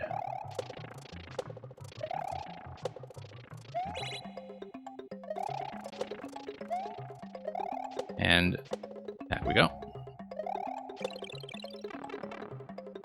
Hardly? No, yeah, I wouldn't have thought so.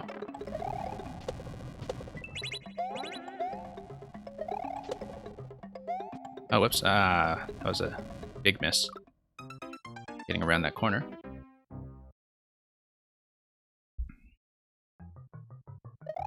In the meantime,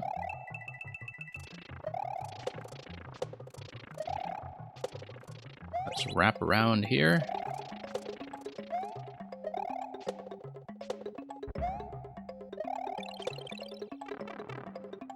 Financial review protocols are important, but don't involve as many spin jumps, I would imagine.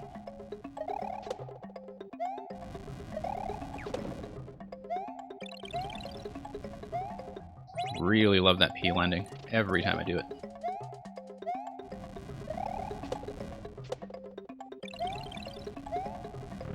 Okay.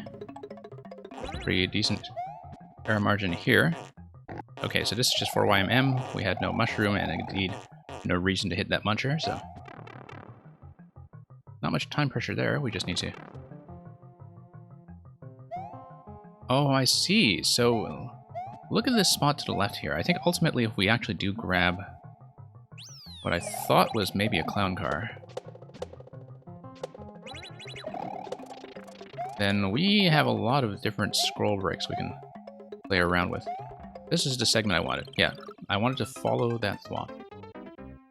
In order to follow that thwomp, I should not be getting onto falling platform as early as I have been. I need a little bit of a delay before I do that. A little bit of a delay. No, not that much of a delay.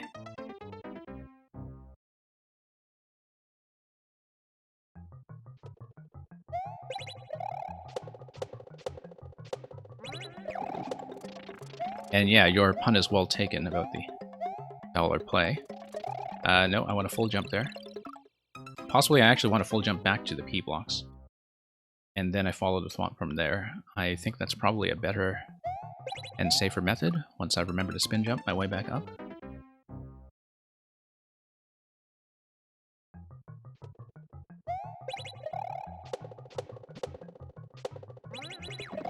Okay.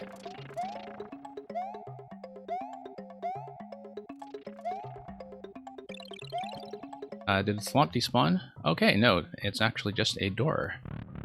So the door is going to give me the cake.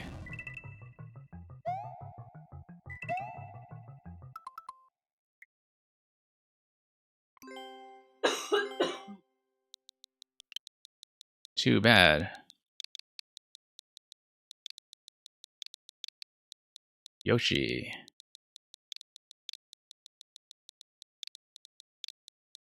Couldn't join us.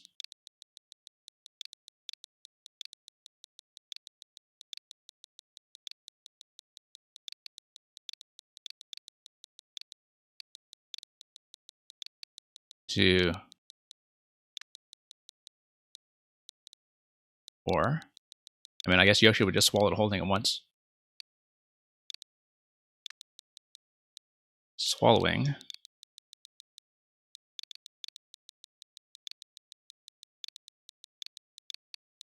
All this.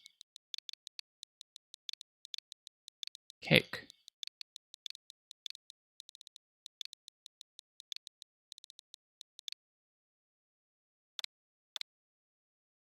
Dismayed face? Yeah, dismayed face.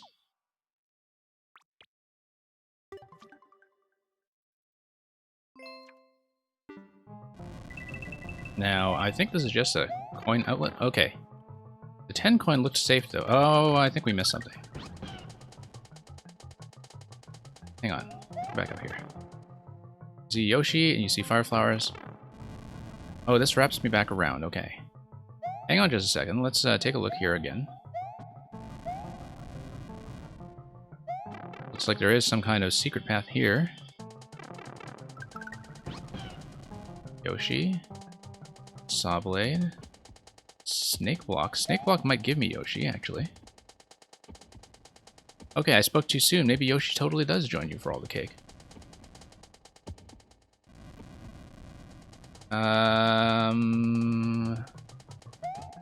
That just shoves everything. This is curious. Very curious. What on earth was that snake block doing? Let's take a look at this once more. Before we drop down to the 10 coin for what will inevitably be some kind of exit. Could be that the snake block push perhaps gives us access to Yoshi. I don't know. Nope. It wouldn't. I was kind of wondering what that mechanic would be. This is really interesting. I don't know what that's all about. Maybe we missed something important. Okay, that's refreshing. The thwomps were, of course, defended with ample use of the one-way panels. Is it Yoshi kill fake out? Yeah, I guess that's all there was to it.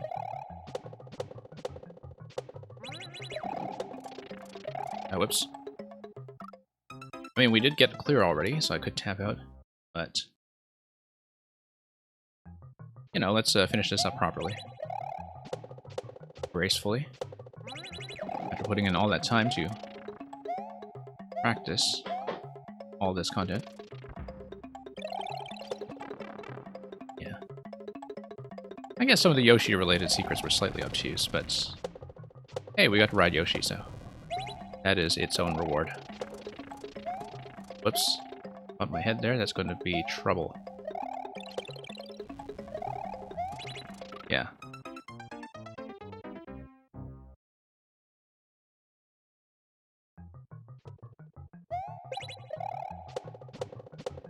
Okay. Timing here is going to be fairly relaxed. And we'll just go back and finish this up once more.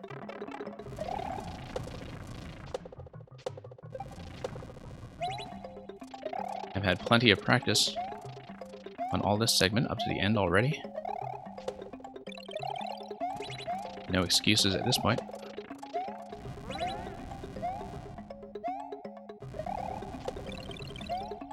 That's going to be a little late on the timer for getting Yoshi, but I don't wonder if there are any comments on the Yoshi side.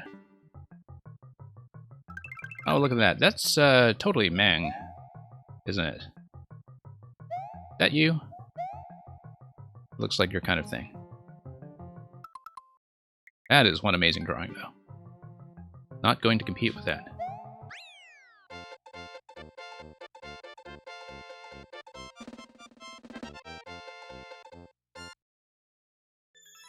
Okay, that's GG, so that leaves us one more to go.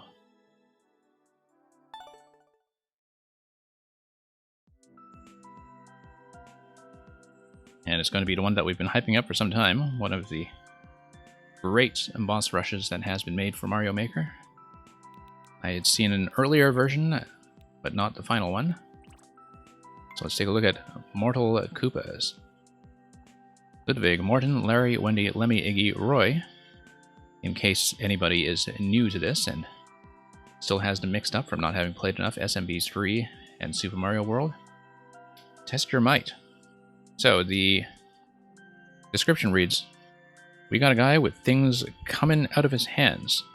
We got another guy who freezes stuff. And then there's a man who, as far as I can tell, is made out of electricity. I mean, how did he disappear like that? What is going on here? What is this level? Well, it's something with a 1% clear rate that GM Pascal, who we saw earlier in his contribution to the project, has secured a fairly tight world record on. I would assume that there's some competition for that already. And yeah, man was just being friendly with Yoshi. Yeah, well, that's a fantastic drawing. Wonderful, wonderful drawing. And almost as good, actually, as the secret room in Super Bumper Jumper, which I think was very satisfying to discover. That's part of how we're able to recognize you at this point. But yeah, Ren, creator, of course, of Nightmare Disco in 3YMM, as well as a pair of Undertale levels and a Matrix level in Super Mario Maker 2, which we took a look at over the weekend backlog stream. We saw both the blue pill and red pill endings of the Matrix level, and I do recommend doing both, because, well, you'll find out how deep the rabbit hole goes. In the meantime, we'll take a look at Ren's latest creation, Mortal Koopas. We'll look over to make sure my audio is still working, because you do want sound on for this one. Okay, so there's going to be a music setup sequence. That's all the Thwomp Chase is going to be for. Just get all the note blocks in order, while everything else has been silenced by Toad's beating heart. Round 1. Fight. I love that beautifully timed gong. Okay, so here's Ludwig. I'm pretty sure, just given the ice team here, that Ludwig is supposed to be Sub-Zero. I couldn't quite figure out what the other correlations to the combat cast spelled with a K was supposed to be. I think Morton might be Kano. Ludwig is definitely Sub-Zero, though. Although I know that the incredible Donkey Mint cover artwork that was made for this level, which you can see on the 4YMM trailer, it does kind of specify who is supposed to be who. And so yeah, Dark Flash AB, as you can tell, this is a Mortal Kombat music level themed around the various characters and boss fights, with the Koopalings standing in. If you go to the website for Week 4 and look up the trailer, you'll see how the artwork associated with this level actually looks. It's a beautiful illustration of the Koopalings in their combat costumes. Once again, costumes spelled with a K. And, yeah, okay.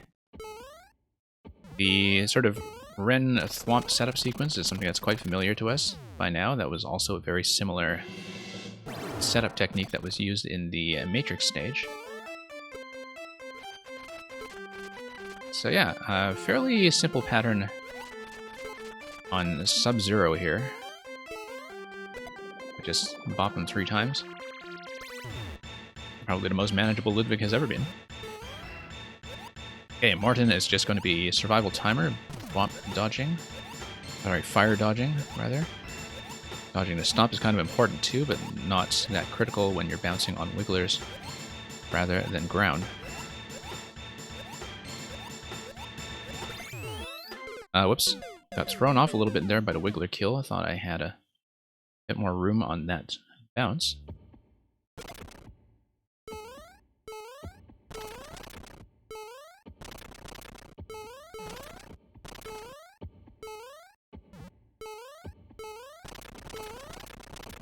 Okay. Bit of a tense spike jump there, but ultimately a fairly manageable setup sequence. One of the things that is always worth listening for in a Ren music level is the way in which the music gradually builds up as you move between phases. Some of it is timing based, some of it is movement based, I think. Of course, there is a fairly well standardized timing for how long things like survival fights are going to take. The music just keeps looping. Whoop. And look at that, right on cue, we're going to have the next phase. I believe Wendy over there is supposed to be Sonya Blade. Not really sure If there are many alternatives to that. Oh, look, Larry's going to jump in here. Couldn't quite figure out who Larry is supposed to be. That doesn't match up with a Donkey Mint art, because the Donkey Mint art, I believe, actually has Iggy driving a clown car. So let's try to get 3 hits on Larry.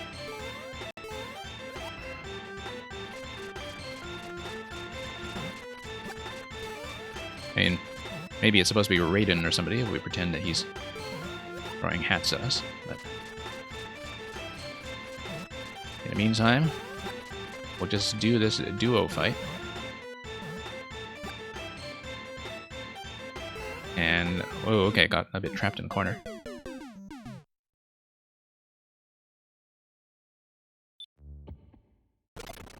Okay, have a bit of a controlled takeoff point there, given the spike ball that opens up the initial block.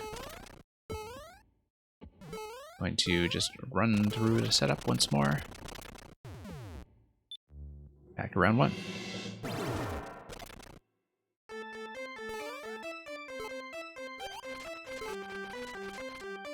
And yeah, there we go.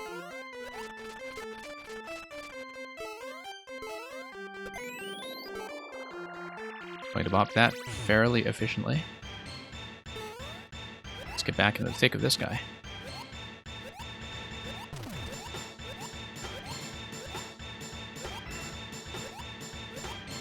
Not a very consistent pattern for me. I try to beat the survival timer, but yeah, on that leftward pass onto Podoboo, that's going to pretty much indicate where the on-off toggle and a drop is going to happen. Pretty much every time. Alright, it's going to come in here with the clown car. We will ultimately have to claim it. Notice the scroll breaks that are on the left and right side.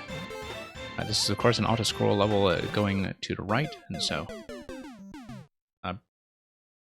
well, let's see. It seems like the left side does drop a blaster, though. So, unless I misread that.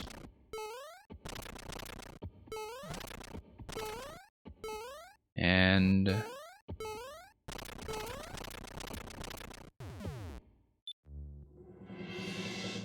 we go. Round 1, fight.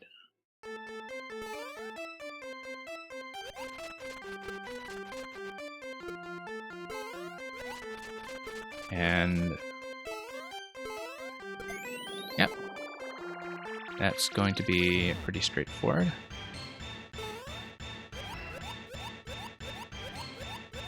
Okay, just gotta keep on our toes here and be a bit careful. That was rather too close for comfort.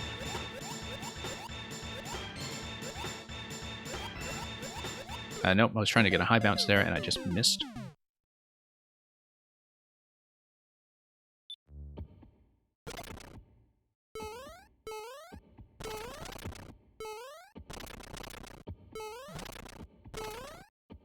Okay.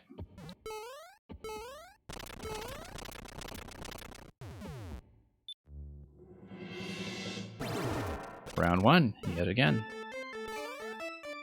Kind of a multi-phase round 1. But I'm sure round 2 will come soon enough.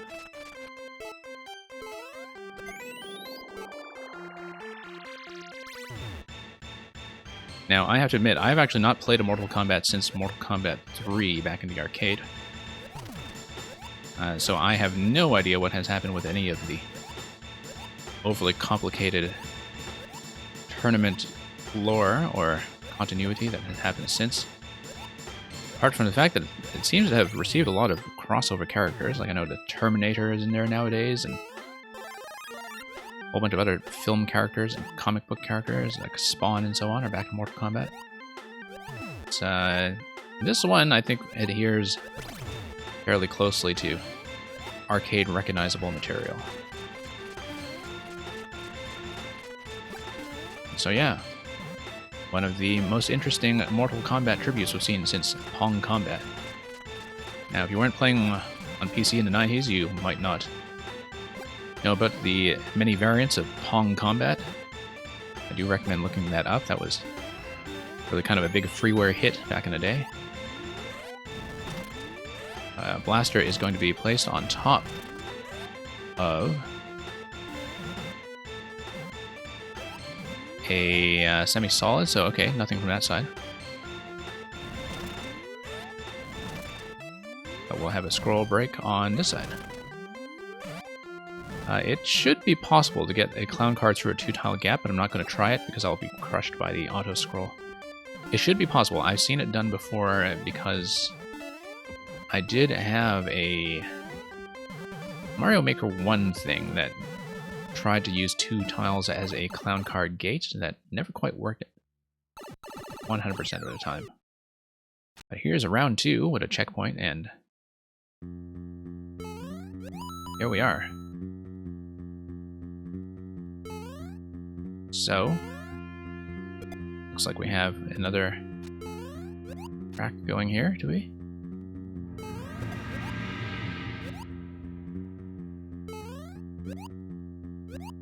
Or did it get... Okay, I see.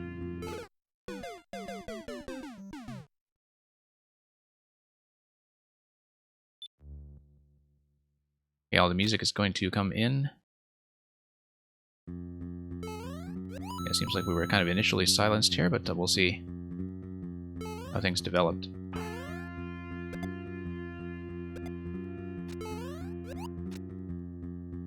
Looks like a fair bit of snaking back and forth. Whoops. Just have to not get bumped too hard by Lemmy balls all over the place.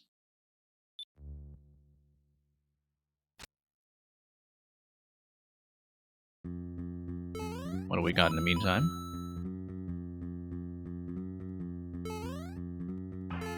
But yeah. Lemmy dropping in that central segment. Have to be a bit careful here with figuring out when we want to gain a bit of airtime, when we want to stay low. Unambiguous what to do in this early segment, though.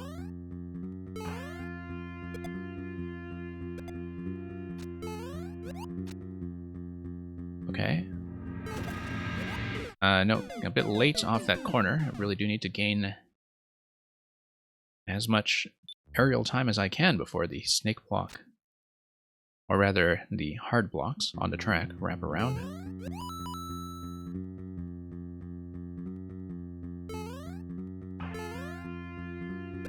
And yeah, they're just going to take us back and forth through here. Have to kind of gauge our position because it does go off camera slightly when we're moving up that high. Notice that the pipes are now blocked from spawning.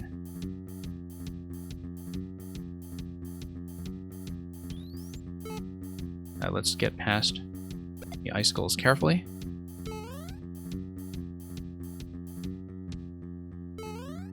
Oh.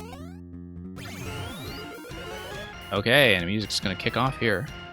I think we're a little bit late on that activation.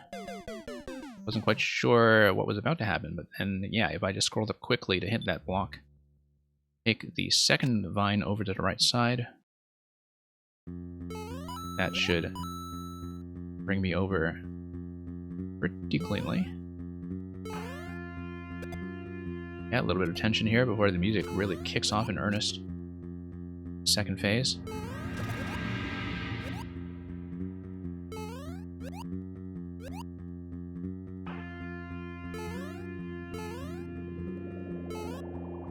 Okay, just have to inch over slowly and linearly just to get all the icicles in a good position. Wanted to sneak under there for that final Lemmy bounce. Going over, I think, would be rather fruitless.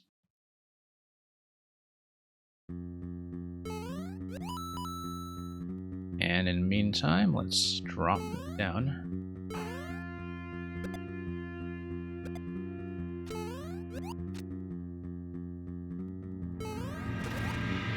And okay.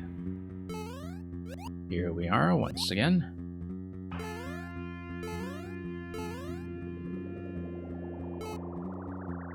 Just gonna have to be a little bit better with the icicle spacing, just to buy myself as much safety as I can manage. Okay, going over the ball that time surprisingly worked.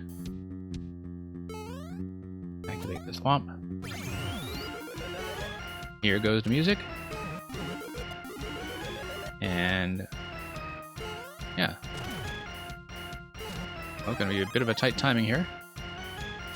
That mushroom should help. Okay, given all the lightning and the round objects being thrown here, I think Iggy is actually serving as Raiden. Roy, with those amazing shades of his, is certainly Johnny Cage. I don't think there's any doubt there. Okay. Let's grab that mushroom and wait for a safer opportunity to get a third hit.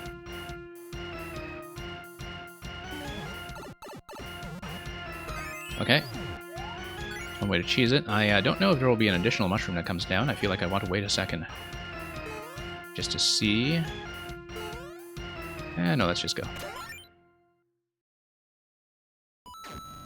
Okay, MK. And here is Goro. Goro, of course, is, as usual, heavily armed. Bit of a tension point here, but we'll just sneak in through the door, and Goro will just leave it unguarded. Fatality. Hang on, there was that lower door there. We see a victory screen, but I don't want to grab it just yet. I think if we reset the poison level, should be able to sneak down here. 4YMM, and that's going to be a cake.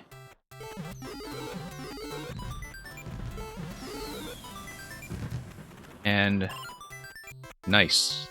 Oh, I see. No, this is kind of a Ren 69 joke. Notice that we have 69 coins at this stage in the level. That's pretty much exactly how much we've collected. Let's try to... Let's see what comments have been already displayed here.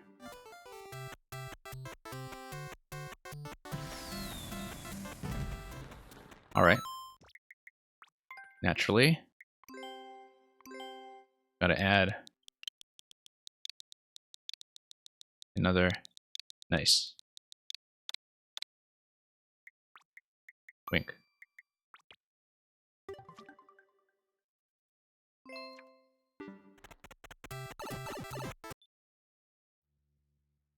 And we have flawless victory.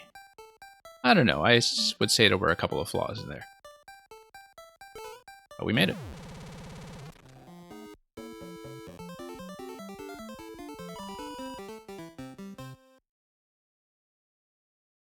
And that's going to be our big finish on the axe. And that is it for week 4 of 4YMM. So yeah, at this point, we've seen all 8 levels and all 8 cakes. Continuing our streak of having seen every cake, I think. Don't think we've really missed any substantial secrets. At least none that I am directly aware of. And so yeah, thank you for joining me for this. This will be the end of this stream because I don't really have enough time to open up a viewer queue or look at that much else, but thank you for joining me and for sticking around. In terms of the streaming plans for the rest of this week, viewer levels will return in this time slot on Thursday.